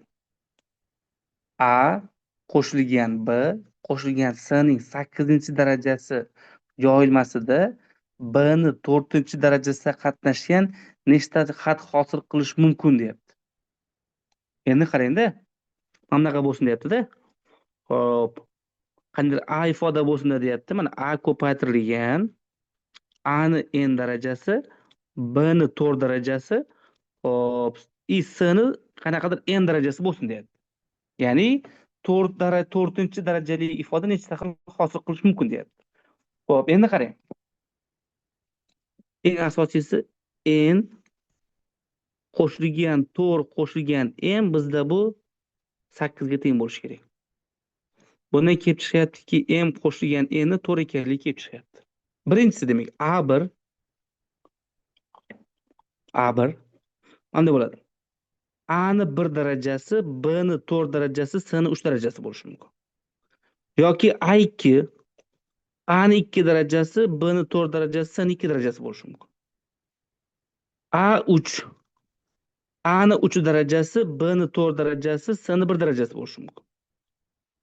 A4 A ning 0-darajasi, B ning 4-darajasi, S ning 4-darajasi bo'lishi mumkin. Va A5 bo'ladigan bo'lsa, A ni 4 darajasi, B ni 4 darajasi, S 0 darajasi bo'lishi mumkin. Va nechta hosil qilish mumkin ekan? 1, 2, 3, 4, 5 ta hosil qilish mumkin ekan. Va javob B javob bo'lib qoldi.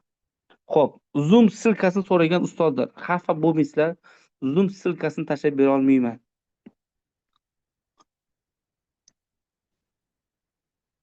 Chunki kimlardir video qo'yib yuboradi, boshqa bo'ladi, o'shaning uchun tashlab bera olmayman. Xafagarchilik bo'lmasin. Xo'p. Demak, y barobar sin x darajasidan hosil olishimiz kerak ekan. Sin x ning sin x darajasidan. Demak, bu tipdagi funksiyalardan hosil olish uchun men avval ham aytganman, ya'ni mini testlarda ham aynan shunaqa misollar bor edi. Kanalga tashlaganimda ham. Bunday funksiyalardan hosil olib bo'lmaydi. Buning uchun biz nima qilamiz? Birinchi ikkala tomonga ln berib yuboramiz. Demak, ln y ln sinus x ni sinus x darajasi. Sinus x oldinga tushadi-da, ln y sinus x ko'paytirilgan ln sinus x bo'lib qoladi. Ana endi ikkala tomondan hosil olib, ikkinchi tomondan ko'paytma bo'yicha. Xo'p, 1 taqsim y birinchi tomondan ln dan hosil olyapman. 1 taqsim y ko'paytirilgan y dan hosila murakkab funksiya bo'lgani uchun ikkinchi tomondan ko'paytma bo'yicha hosil olaman. Ya'ni sinus x hosilasi kosinus x ko'paytirilgan ln sinus x. Qo'shilgan sinus x ning o'zi ko'paytirilgan, xo'sh, sinus x ln x dan hosila. Ln x dan hosila demak 1 taqsim sinus x ko'paytirilganda sinus x dan ham hosila kosinus x bo'ldi. Xo'p, bu bilan qisqarib ketdi. Y hosila taqsim y. Kosinus x ni olib chiqadigan bo'lsam, xo'p, ln sinus x qo'shilgan 1 bo'lib qoldi. Demak, y hosilani topsam, y ko'paytirilgan kosinus x ln sinus x qo'shilgan 1 bo'ldi. Y funksiya manda bu sinus x ning sinus x darajasi edi va ln sinus x qo'shilgan 1 bo'lib qoldi. Va bu javob bizda qaysi javobga to'g'ri kelib qoldi? D javobiga to'g'ri kelib qoldi. Demak, javob D javob ekan. E'tibor beradigan bo'lsangiz, javoblar chalkashtiruvchi. Masalan, Qo'ydi D ustoz. javob bilan eshitdim.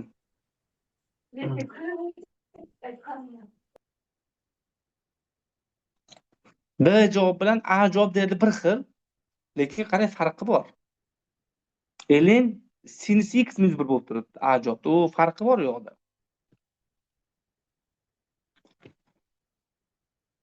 Xo'p, 19. Mana shu 19-misolda ham qarang, mana bu chizmada 8 yozib keltirilgan, lekin misolda nima qilingan? 3 deb ketilgan. T 3 nuqtasiga o'tkazilgan urinma deyapti. Ya'ni chizmada sal xatolik ketib qolgan chizayotgan paytimizda. Xo'p. Lekin Demak, to'g'ri ishlaganlar shuni farqiga borib ustoz. Endi borgan, ha.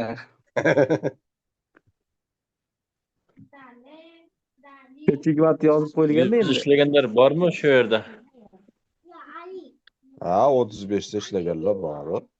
Xo'p, 35 tagada 20 nechta edi? Javobimiz qaralmaganimizni belgilab ketaverganmiz-da. Rekord necha minut bo'lgan ustoz? 35 Rekord minut. necha minut? 35 minutda men gaplashdim, 5 kishi birga o'tirib ishlashgan ekan. Endi u ham bo'lishi mumkin. Shunaqa ustozlar bor, jamoaviy ishlaydigan ustozlar ham bor. Xo'p, qaranglar. fx barobar ax kvadrat plus bx plus c funksiyaning t uchi f3 nuqtasiga urinma o'tkazilgan. Mana bu 3 bo'lsa, mana bu bizda nima bo'lyapti? Xo'p, f3 bo'lyapti. Ya'ni 3 nuqtadagi qiymati bo'lyapti funksiyani. Xo'p, endi aytyaptiki, urinma ox o'qi bilan deyapti, 45 gradusli burchak hosil qilsa, 6a qo'shilgan b ni so'rayapti. Xo'p, eslaringizda bo'lsa, mana narsa bor. Urinma bizda y barobar kx plus b ko'rinishda bo'lsa, urinmamiz f hosila x nolovoy bu k ga teng bo'lardi. Ya'ni k bu yoqda bizda urinmaning burchak koeffitsiyenti, ya'ni tangent alfaga teng bo'ladi. Keling, berilgan funksiyadan hosil oladigan bo'lsam, 6ax plus b bu k ga, ya'ni tangent alfaga teng bo'lyapti. Ya'ni bizda alfamiz 45 gradusga teng bo'lyapti. Xo'p, endi qaysi nuqtaga urinma o'tkazildi? X barobar 3 nuqtasiga urinma o'tkazildi. Mat 2 bo'ladi. Xo'p, 3 qo'ysak, 6a qo'shilgan b barobar tangent 45 bo'lyapti. Bundan 6a qo'shilgan b teng nimalik kelib chiqdi? Xo'p, 1 lik kelib chiqdi. Endi qarang. Funksiyamiz qaysi nuqtadan o'tgan? 0 0 nuqtadan o'tganmi? 0 0 nuqtadan o'tgan. Demak, y barobar fx xo'p ax kvadrat plus bx plus c bo'lsa, 0 0 nuqtadan foydalansam c barobar 0 ekanligi kelib chiqadi. Chunki 0 0 nuqtadan o'tyapti. Demak, 0 qo'yadigan bo'lsak, 0 qo'yib 0 ga tenglashtirsak, c ni 0 ekanligi kelib chiqadi. Ya'ni c nuqtamiz nimaga teng bo'lar ekan? 0 qiymatini qabul qilar ekan. Xo'sh, endi c'imiz 0 bo'ladigan bo'lsa, bo'ldi, bizdan nima so'rayapti? 6a qo'shilgan b qo'shilgan c ni so'rayapti. Demak, bu 1 ga teng. 1 qo'shilgan 0 bo'lsa 1 bo'ldi. Demak, javobimiz nima ekan? 1 ga teng ekan. Xo'sh, endi navbatdagi 20-misol. fx funksiya grafikiga va x o'qi bilan hosil qilgan yuzalar ko'rsatilgan. A1 10 ga teng ekan, A2 bo'lsa 2 ga teng ekan, A3 bo'lsa 6 ga teng ekan. Bizda f 5 dan 5 ga bo'lgan fx dx ni hisoblang deyapti. fx dx ni hisoblang deyapti. Endi qarang ustoz. e, qaysi funksiyalar bilan chegaralangan deyapti. Qarangda. Hop, y barobar fx vadidi x o'qi bilan chegaralangan deyapti. X o'qi bilan chegaralangan sohasini so'rayapti. Endi so'z e'tibor bersanglar, mana bunaqa narsa borda. Siz hozir a1 yuzani hisoblayman desangiz, qarang, integral -5 dan 0 gacha fx -0 bo'ladi-da. fx -0 dx bo'ladi. Ya'ni bu degan integral -5 dan 0 gacha fx dx o'zi bo'lib qoladi.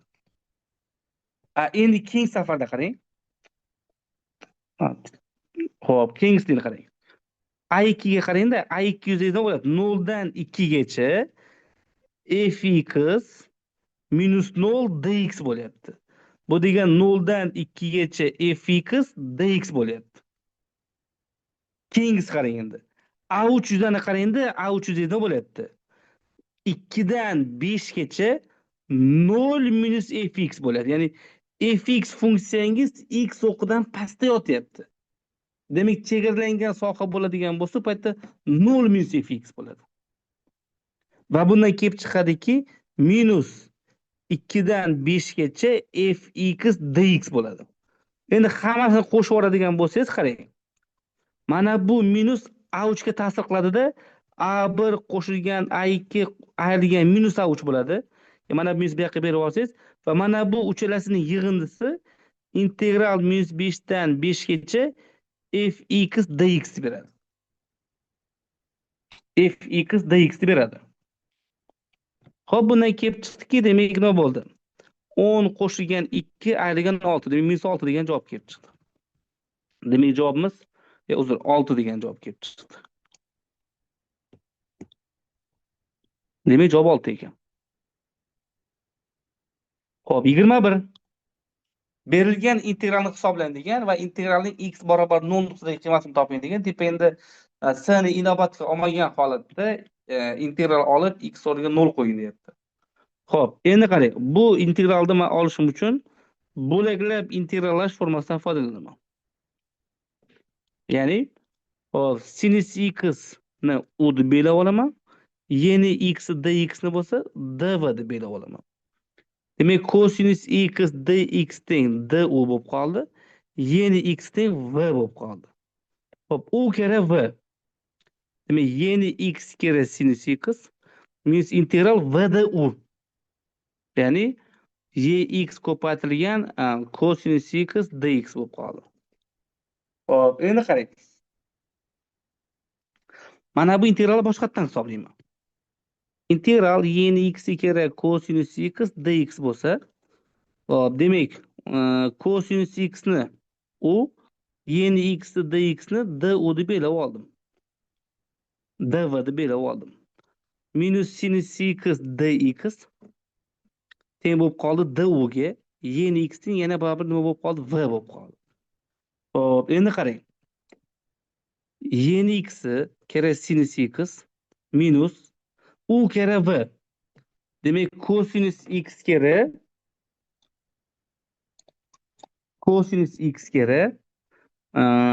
v yeni x minus integral v du bo'lsa minus sinus x yeni x dx bo'lib qoldi. Xo'p, endi keling, men bunday qilamanda pastga yozaman, qarang. Bir boshda yozyapman, mapdan boshlab yozyapman, qarang. Yeni x ni ko'paytirgan sinus x minus cosinus x kera yeni x. Xo'p, minus yana minus bo'lib ketadi-da, integral sinus x yeni x dx bo'lib qoldi. O'zi biz nimani hisoblab kelayotgandik? Integral yx sinus x dx ni. Mana bu integralni bu yoqqa qo'shib o'tkazsak, ikkita integral yeni x sinus x dx, yeni x ni olib chiqadigan bo'lsak, sinus x minus cosinus x bo'lib qoladi. Bundan kelib chiqdiki, integral yx kera sinus x dximiz 2 bu yoqqa bo'lib bo'lsa 1/2 yeni x sinus x minus cosinus x bo'lib qoldi. Xo'p, ana endi aytgani bo'yicha nima qilamiz? 0 nuqtadagi integralni toping degan, endi x o'rniga 0 qo'y deyapti, sin inobatga qolmagan holatda. Demak, 1 taqsim 2 y ni 0-inchisi, sinus 0 da baribir 0 ga teng, i minus 1 bo'lyapti. Demak, javobimiz minus 1 taqsim 2 degan javob kelib chiqdi. Demak, javobimiz minus 1 taqsim nimaga teng ekan? 2 ga teng ekan.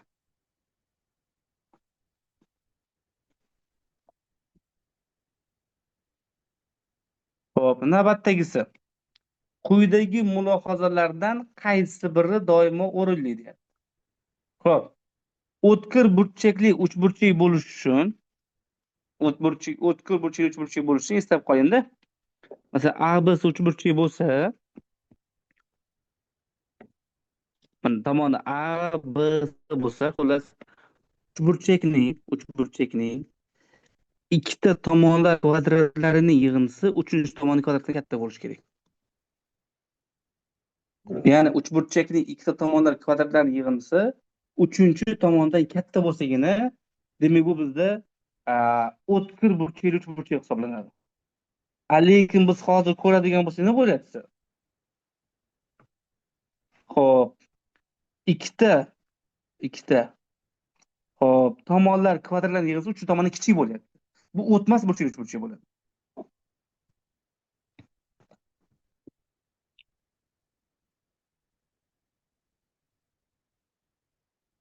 Xo'p, bu o'tmas bo'ladi. Demak, bir xato bo'ldi. Xo'p, ikkida muntazam olti burchakning yuzasi unga ichki chizilgan aylana radiusi orqali topish formulasi deyapti.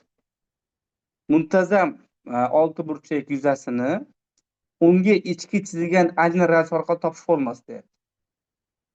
Xo'p, endi qarang, uni topish masalasini ko'rsatib beraman. Masalan, muntazam olti burchak bo'lsa, masalan, unga ichki chizilgan rasman bo'ladi-da, mana qarang. Ichki chizilgan rasman bo'ladi.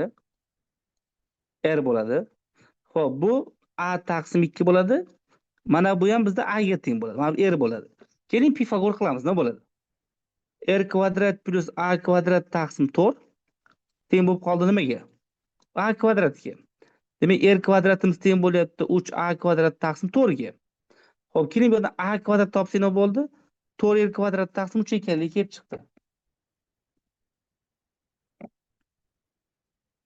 Xo'p, endi qarang.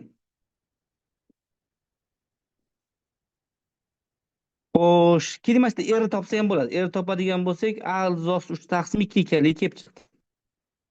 Yozsam radius topgancha yaxshi olgan-a? Ayimiz nima bo'lib qoldi? 2 radius ilzos 3 ekanligi kelib chiqdi. Xo'sh, endi qarang. Bittagina oddiygina uchburchak yuzasini topsak nima bo'ladi? AH taqsim 2 dan foydalanamizmi? A ko'paytirilgan radius taqsim 2 bo'ladi. Demak, radiusimiz nimaga teng? 2 ayimiz 2r taqsim ilzda 3 kera nima bo'ladi? R bo'lyapti. Taqsim 2. Bu bilan qisqarib ketdi. Demak, xo'p, r kvadrat ilzos 3 bo'lib qoldi. Shunaqa uchburchakda nechta bor? 6 ta bor. Demak, S 6 burchak teng bo'lyapti 6r kvadrat ilzos 3 ga. Demak, o'z-o'zidan nimalik kelib chiqdi? Xo'p, ikkinchisi ham noto'g'ri ekanligi kelib chiqdimi? Uchinchisi r kvadrat taqsim ilzos 3 bo'lsa kerak, ustoz. ha, r kvadrat taqsim ilzos 3 bo'ladi. Endi bunda to'g'ri bo'lsa kerak endi. 6r kvadrat taqsim to'xtayapti, xato bo'lib ketdi. Taqsim ilzos 3 bo'lishi kerak. Xo'p, endi buni qisqartirsak 2 ilzda 3 r kvadrat degan javob kelib chiqar ekan, ha? Demak, ikkinchisi to'g'ri ekan. Uchinchisi, muntazam piramidaning yon-sirt yuzasini topish formulasi S yon barobar P ko'paytirilgan F apofema taqsim 2 bo'lishi kerak edi, lekin bu yerda nima qilib qo'ygan? S yon teng perimetr asos F apofema taqsim 2 bo'lishi kerak edi. Ya'ni muntazam piramidaning yon-sirt yuzasi taqsim 2 bo'lishi kerak edi. Demak, nima bo'ldi? Uchinchisi ham xato bo'ldi. Demak, noto'g'ri, to'g'ri, noto'g'ri, ya'ni B javobiga to'g'ri keldi.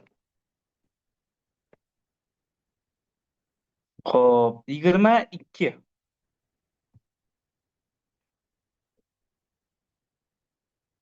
Xo'p, 22 da aytyapti endi qarang. Mana bu ikkita burchak nimaga ekan? Bisektrisis ekan. Endi qarang. Bu alfa bo'lsin. Alfa alfa. Beta beta. 2 alfa plus 2 beta nima bo'lyapti bizada? Ichki bir tomonli burchaklar bo'lyaptimi? 2 alfa qo'shilgan 2 beta ichki bir tomonli burchaklar bo'lyapti. Ichki bir tomonli burchaklar yig'indisi har doim nima beradi? 180 gradus beradi. Bundan alfa qo'shilgan betani 90 gradus ekanligi kelib chiqdi. Xo'p, bu birinchi qilgan ishimiz bo'ldi. Xo'p, endi ikkinchi qilayotgan ishimiz to'rtburchak A, B, Y, F qarang. A, B, Y, F. Keling mana burchaklar bo'lsin, alfa bo'lsin. Alfa emas, qani Y bo'lsin. Y bo'lsin. Xo'p. Endi alfa qo'shilgan, beta qo'shilgan, Y qo'shilgan 20 gradus nima beradi endi 360 gradus bo'ladi. Botiq to'rtburchak bo'lsa, baribir uni ichki burchaklari ham 360 gradus beradi. Xo'p, alfa plus betamiz bor 90 edi. 20 bo'lsa 110 gradus qo'shilgan Y-imizni 360 gradus ekanligi kelib chiqdi.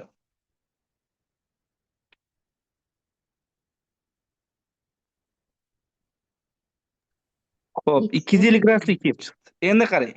Mana bu x dan y nima bo'lyapti? Umumiy 360 graduslik burchak bo'lyapti-da. Demak, bundan kelib chiqadi x-imizni 110 gradus ekanligi kelib chiqadi. Demak, x-imiz nimaga teng bo'lib qoldi? 110 gradusga teng bo'lib qoldi. Xo'p, 23-si. ABCD kvadrat ABY bo'ladigan bo'lsa, teng tomonli uchburchak bo'ladi. AFB burchagini toping dedi. Xo'p, endi qarang ustoz. Mana bu uchburchagimiz muntazam bo'lsa, ABY uchburchagimiz muntazam bo'ladigan bo'lsa, xo'p, endi qarang. Mana bu burchak 60 gradus bo'ladi va bu nimalik kelib chiqadi? 30 graduslik kelib chiqadi kvadratligida. Endi qarang. Uchburchagimiz muntazam va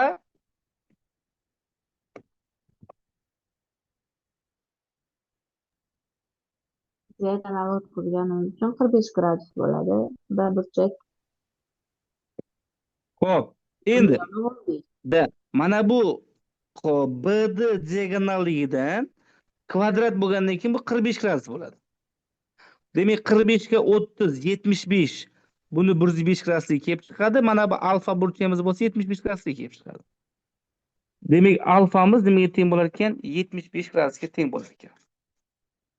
Xo'p, ana endi navbatdagi, demak, 24-misolimiz. Qarang. Y va F nuqtalar, mana Y va F tegishli tomonlarning o'rtalari. Demak, nima ekan? Mana bu ikkitasi o'sha yon tomonlarning o'rtalari ekan. O'rtalari ekan. Xo'p, bizda aytayaptiki, ABC uchburchakning shtrixlangan soha yuziga nisbatini, ya'ni necha baravari degan necha marta katta deb so'rayapti xullas. Ya'ni uchburchak yuzining bo'yalgan soha yuziga nisbatini so'rayapti. Xo'p, endi qarang, buning uchun nima qilamiz? Buning uchun mana bu yerdan AF o'tkazamiz. AF o'tkazamiz. Xo'p, endi qarang. Xo'p, AF o'tkazadigan bo'lsak,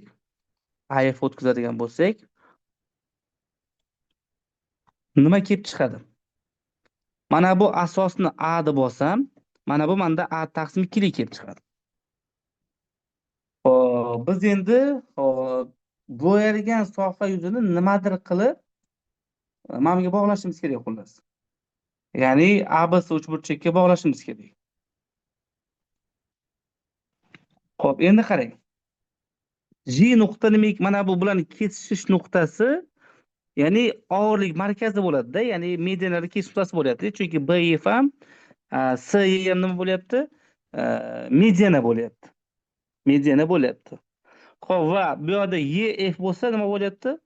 O'rta chiziqligi bor. O'rta chiziqligi bor. Xo'sh, endi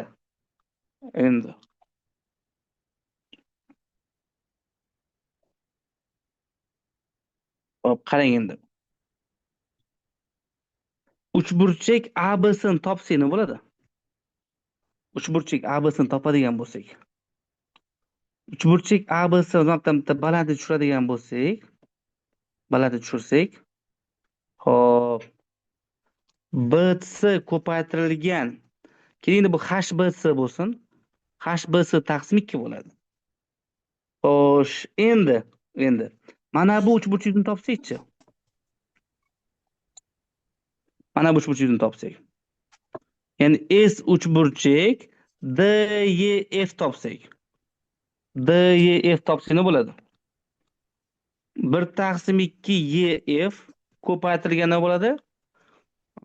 HFE bo'ladi. HFE bo'ladi. Xo'sh, endi qarang. Endi. Ya'ni bundan kelib chiqadiki, ustoz qarang. Mana bu HBS teng bo'ladi. HBS teng bo'ladi. Ikkita HEF ga. Ikkita HEF ga. Ustozlar, mana Zoomga kirayotgan ustozlar, agar savol bo'lmasa, Zoomni o'chirib qo'ying. Shabnam ustoz.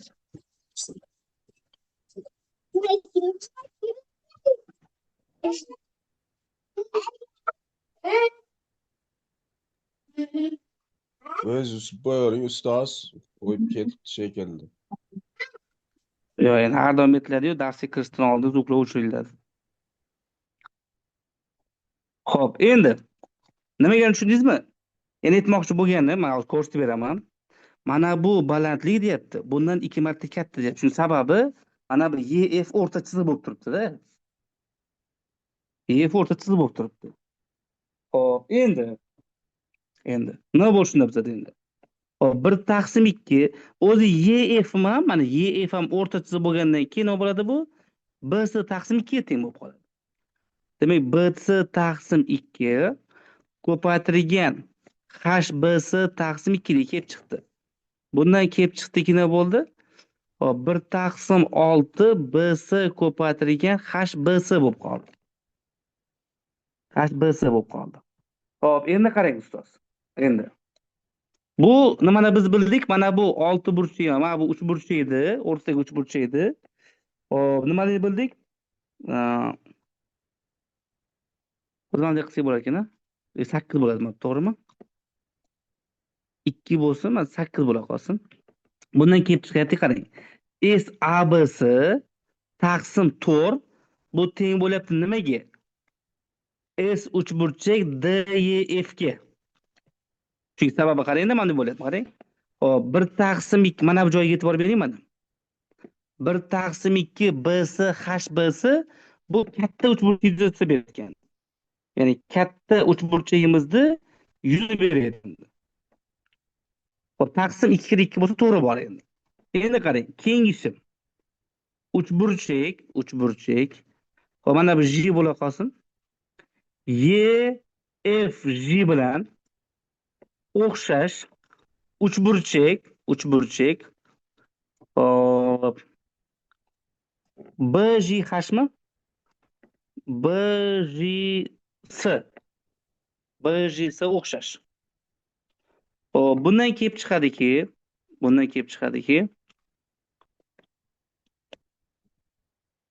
nima qilsak bo'ladi bu yerda endi? Hop, mana deb bo'ladi, qarang. Tomonlar nisbatan foydalansak mana S yuza EGF taqsim S yuza BJS teng bo'ladi nimaga? Mos tomonlar nisbatining kvadratiga-da, ya'ni A taqsim 2 bilan A nisbati 1/2 bo'ldi, kvadrati bo'lsa nima kelib chiqdi? 1/4 ekanligi kelib chiqdi. 1/4 ekanligi kelib chiqdi. Xo'p, endi qarang. Endi biz hozir shu yerdan S EGF hisoblasak, nimalik kelib chiqadi? S BJS taqsim 4 ekanligi kelib chiqadimi? Ya'ni mana bu yuza taqsim nimalik kelib chiqadi? 4 ekanligi kelib chiqadi. Endi bu yuza nimani o'z ichiga olyapti ustoz? Mana shu yuza qarang. ko'k yuzamizni mana o'z ichiga olyapti. Qarang, mana bu J nuqta bu medianlar kesish nuqtasi bu. J nuqta bu medianlar kesish nuqtasi. Nimani beradi? S eslab qoling. Mana S BJS bu S ABC taqsim 3 ni beradi. Chunki sababi medianalar kesish nuqta. Qarang, mana ham o'tkazingda mana bunday bo'la qolsa, mana yana ham ko'rsataman. Mana bunday bo'lsa, mana ko'z oldiga keldimi? Mana bu 3 ta ko'k chiziq, katta yo'g'on ko'k chiziqlar. Yuzani 3 ta teng uchburchakka ajratadi. Demak, bundan kelib chiqdiki,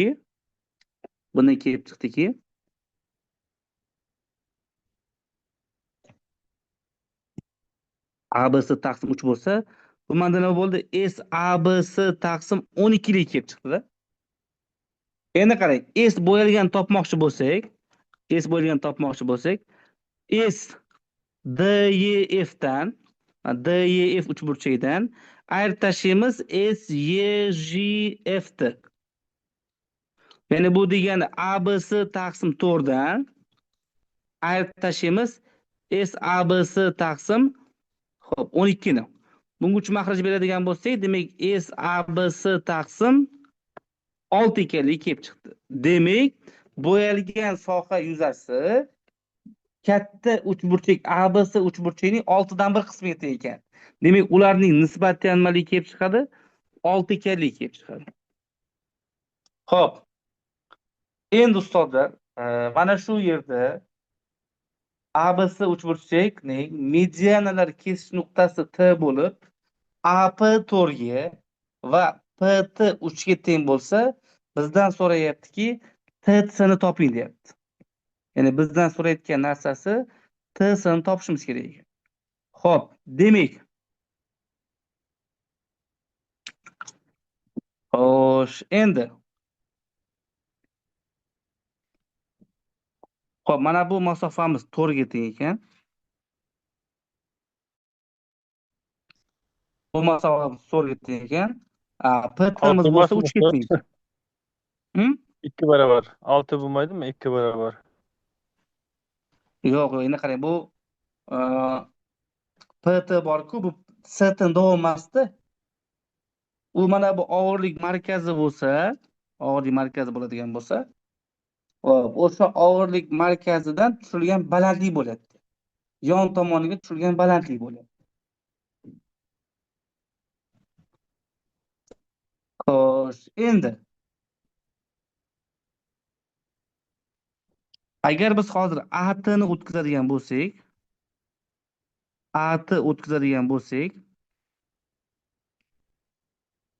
buni Pifagor sonlaridan 5 ekanligi kelib chiqadi. Hop, og'irlik markazidan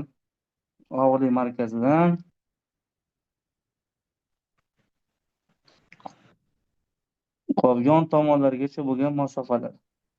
Og'irlik markazi medianalar to'sgan nuqta bo'lmaydimi? Da, bu medialar kesib o'tgan nuqta bo'ladi. Demak, T medialar kesib nuqtasi deb aytib qo'yganda misol shartda.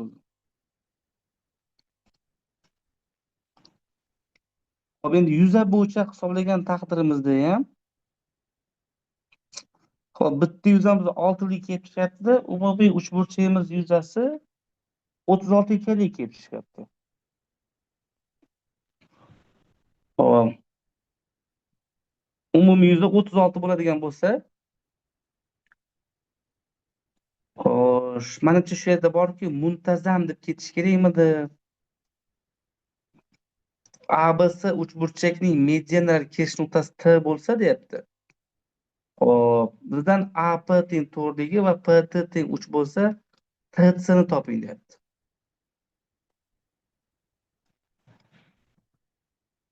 Hop, endi qara buni davom ettirsak bor-ku, bu PT bo'lmaydi, sal bundayroq o'tib ketadi bu. Xo'sh.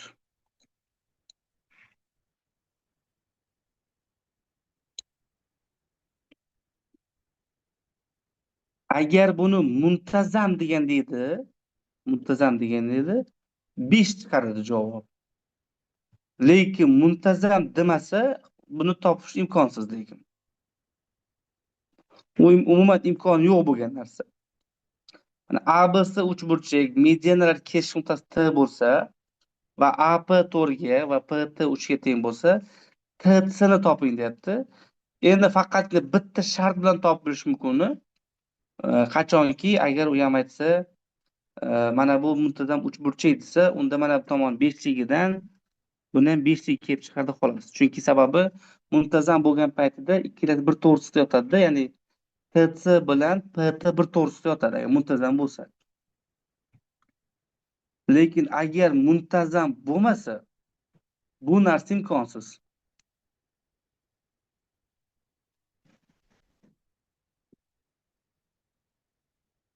Bu imkonsiz. Lekin javobida nima degan? D javob degan 2 ildiz 3 ga teng. Agar kimdir ishlagan bo'lsa, mana shu yechimni tashlasa, lekin nerealniy narsa agar muntazam demagan bo'lsa. Xo'p. Endi qarang. 27-misol. Uchlari -1 3, 5 3, 2 -2 va D x u y nuqtalar bo'lgan parallelogram yuzini toping deyapti. Xo'p, endi qarang. Bitta parallelogram chizamiz.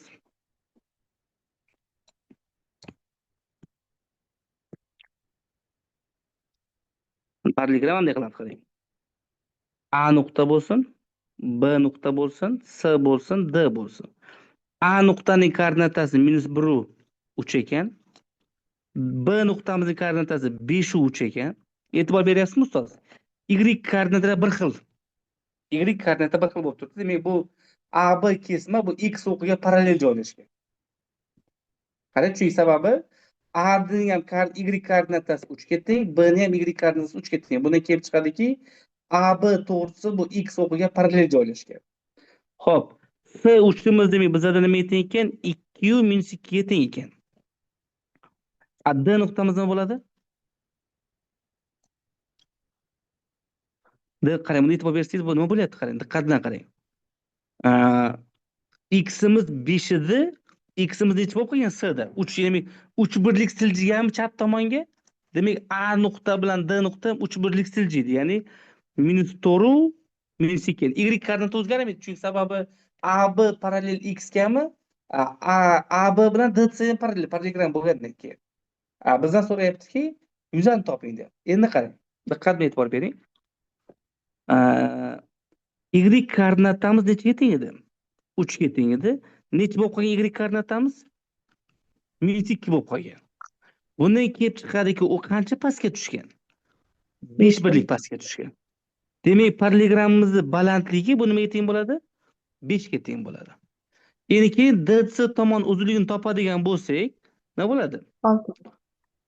Ana bu x kvadrat x1 - x2 ning kvadrati, y1 - y2 ning kvadratidan foydalansak, 6 ning kvadrati qo'shilgan 0 ning kvadrati bo'ladi-da, 6 lik kelib chiqadi. Demak, S parallelogram AH dan foydalansak 6 kere 5, ya'ni 30 ekanligi kelib chiqdi. Demak, yuzamiz nimaga teng? Nima deysiz ustoz? Dana koordinatasini qanday bildik? O'zi parallelogram bo'lgandan keyin qarama-qarshi uchlar koordinatlar yig'indisi teng bo'lishi kerak. Ya'ni A ni C ga qo'shganimda, bu D ni B ga qo'shganga teng bo'lishi kerak.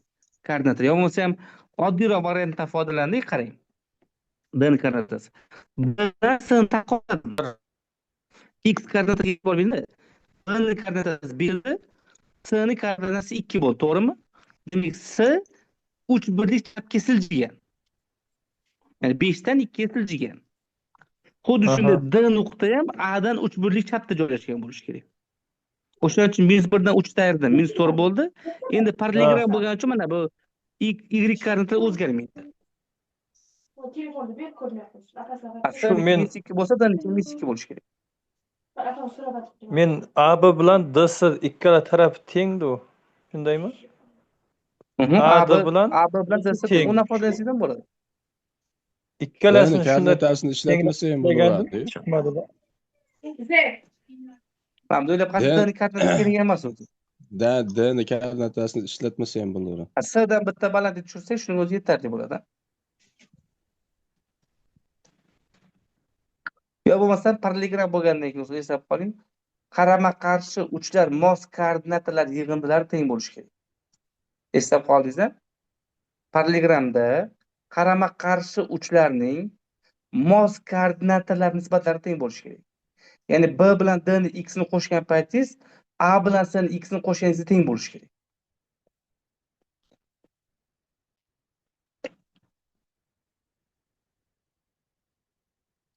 Xo'p, demak, navbatdagisi. Ikkitadan uringan teng aylanalar ABCda to'rt burchak ichki chizilgan. AB tomonning BC tomonga nisbatini so'raydi. Xo'p, endi qarang. Masalan, aylana markazlari shu yerda bo'lsin.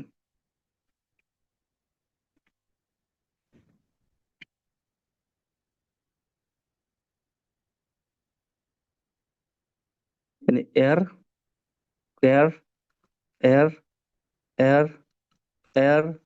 R bo'lsin. Endi qarang, bu tomonga o'tkazaman. Bu ham radiusga teng bo'ladi perpendikulyar bo'lib, bu ham nima bo'ladi? Radiusga teng bo'ladi perpendikulyar bo'lib. Demak, BC tomoni nimaga kelib chiqdi? 4R ekanligi kelib chiqdi. Xo'p, endi qarang. O'tkazamabdi. Buni o'tkazaman. Radius h i yana radius. Xo'p, demak, AB tomonim ikkita radius qo'shilgan h ga teng bo'lib qoldi. Endi h bu nima bo'ldi? H mana bu muntazam uchburchakning balandligi bo'lib qoldi. Muntazam uchburchakning balandligi nima bo'lardi? A ildizosi 3 taqsim 2 ga teng bo'ladi. A bizda endi ikkita r bo'lgandan keyin 2 r ildizosi 3 taqsim 2 bo'ldi. Demak, r ildizosi 3 ga teng ekan. Ya'ni r ildizi 3 bo'lib qoldi. Xo'sh, endi bo'ldi. Demak, bizda AB so'radi. Demak, AB ni BC ga nisbati. Demak, AB'imiz bo'lyapti bizada 2R qo'shilgan R ildizida 3 taqsim xo'p 4R bo'lyapti. Demak, tepadan radius olib chiqadigan bo'lsak, ildizida 3 qo'shilgan 2 taqsim 4 radius bo'ladi. Radiuslar ketdi-da, ildizosi 3 plus 2 taqsim 4 degan javob kelib chiqdi va bu javob qaysi javobga to'g'ri kelib qoldi? A javobiga to'g'ri kelib qoldi. Xo'p, navbatdagisi demak 30-misol. Qarang.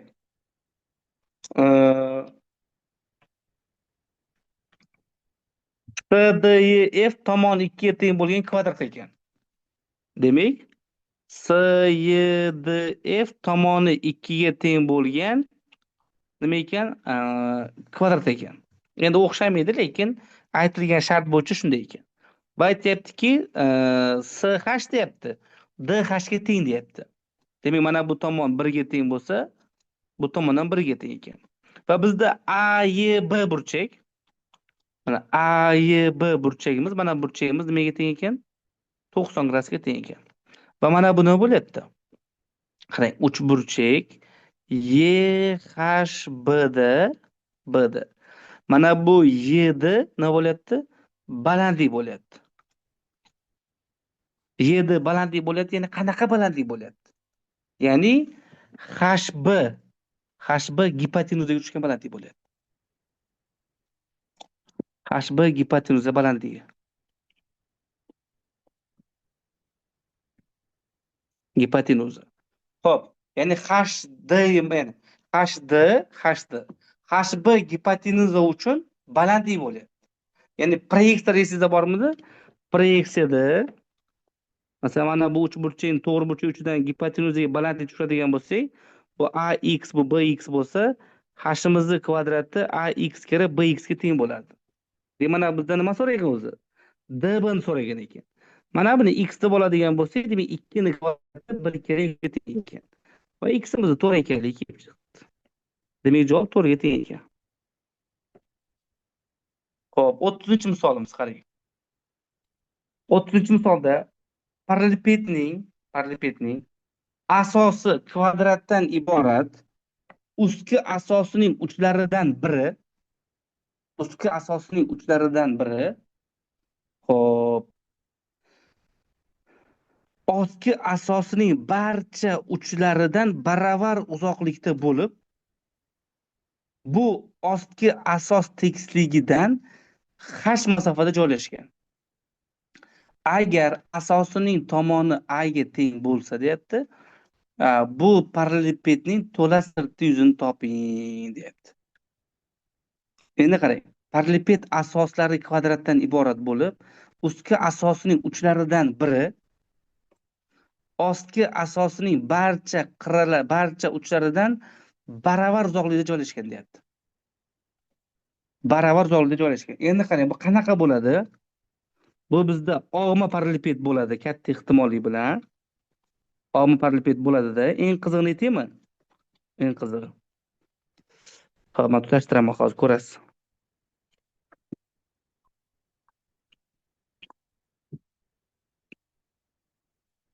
Mana shu parallelped bo'ladi, boshqa iloji yo'q. Eng qizig'i, mana bu mana shu A nuqta deb qarasak, mana shu A nuqta, mana buni o'rtasiga tushishi kerak xullas. Mana shu joyga tushishi kerak xullas. Boshqa imkoni yo'q. Mana o'sha paytda teng uzoqlikda joylashishi mumkin. Yoki bo'lmasam, oddiy parallelped chizib beradigan bo'lsam, men sizga qarang. Mana oddiy mana kvadratli chizib beradigan bo'lsam, mana kvadratli parallelped bo'lsa,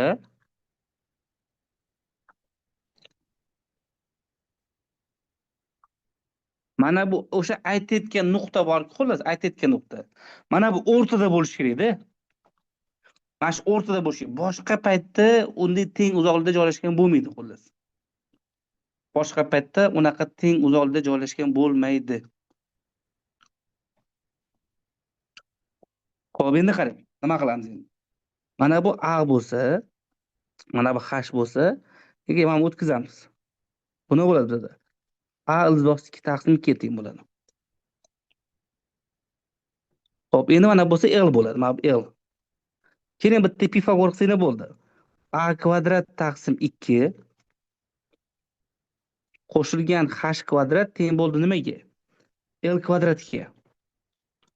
Xo'p, buni kelib chiqyaptiki, demak, L kvadratimiz nima bo'lib qoldi? 2H kvadrat plus A kvadrat taqsim 2 kelib chiqdi. Xo'sh, L'imiz xullas. L'imiz shunga teng ekan. Endi S yonimiz bo'lsa, S yonimiz teng bo'ladigan bo'lsa, nima bo'lyapti endi? S yonimiz shunaqadan 4 ta bor ekan. Demak, qarang, 4 ko'paytirilgan A ko'paytirilgan L bo'lyapti-da.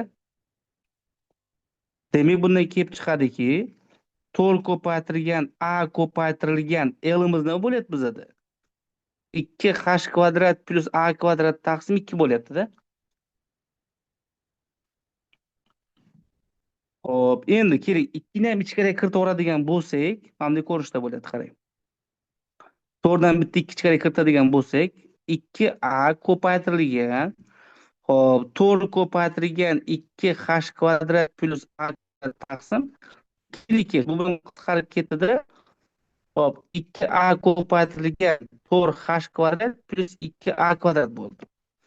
Endi S to'la bo'ladigan bo'lsa, endi biz ikkita asos yuzni ham qo'shishimiz kerak. Ikkita S asosimiz 2A kvadrat plus 2A ko'paytirilgan 4H kvadrat minus 2A kvadrat ko'rinishda bo'ladi. Xo'p, bu javob yo'q va bu misolni men boshqatdan ko'rib chiqdim. Kimdir menga yozdi, ustoz shu misolni ko'rib bering deb. Mana shu javob chiqadi. Va javob Y javob bo'ladi. Xo'p, navbatdagisi. 31. Balandligi h ga, yon qirrasi esa L ga teng bo'lgan muntazam oltiburchakning yon sirt yuzini toping. Xo'p, yon sirt yuzini toping. Xo'p, endi qarang. Oltiburchakli muntazam piramida.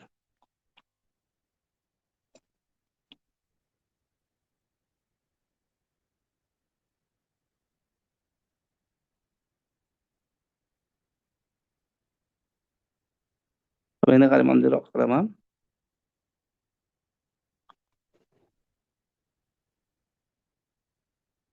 Olti burchakli muntazam piramida.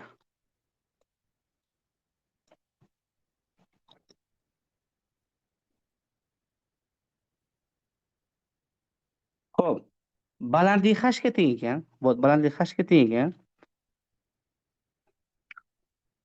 Mashga tushdi h. Va yon qirrasi L ga teng ekan. Mana bunday qilamiz, asos radiusni o'tkazamiz. Radius. H degan radius. Muntazam olti burchakning yon-sir tuzini so'rayapti. Xo'p, endi qarang. Birinchisi nima qilaman? Bitta Pifagor qilsam, h kvadrat plus radiusi kvadrati teng L kvadrat bo'lib qoldi. Xo'p, endi demak radiusimi kvadrati teng nima bo'lib qoldi? L kvadrat minus h kvadrat bo'lib qoldi. Xo'p, endi qarang.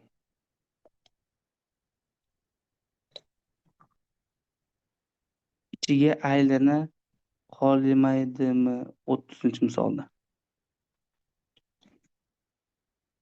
Nima bo'ladi? Hozir o'qib ko'ring-da. Xo'p, A nuqta piramida uchiga aylanib qolmaydimi? A nuqta piramidaning uchi.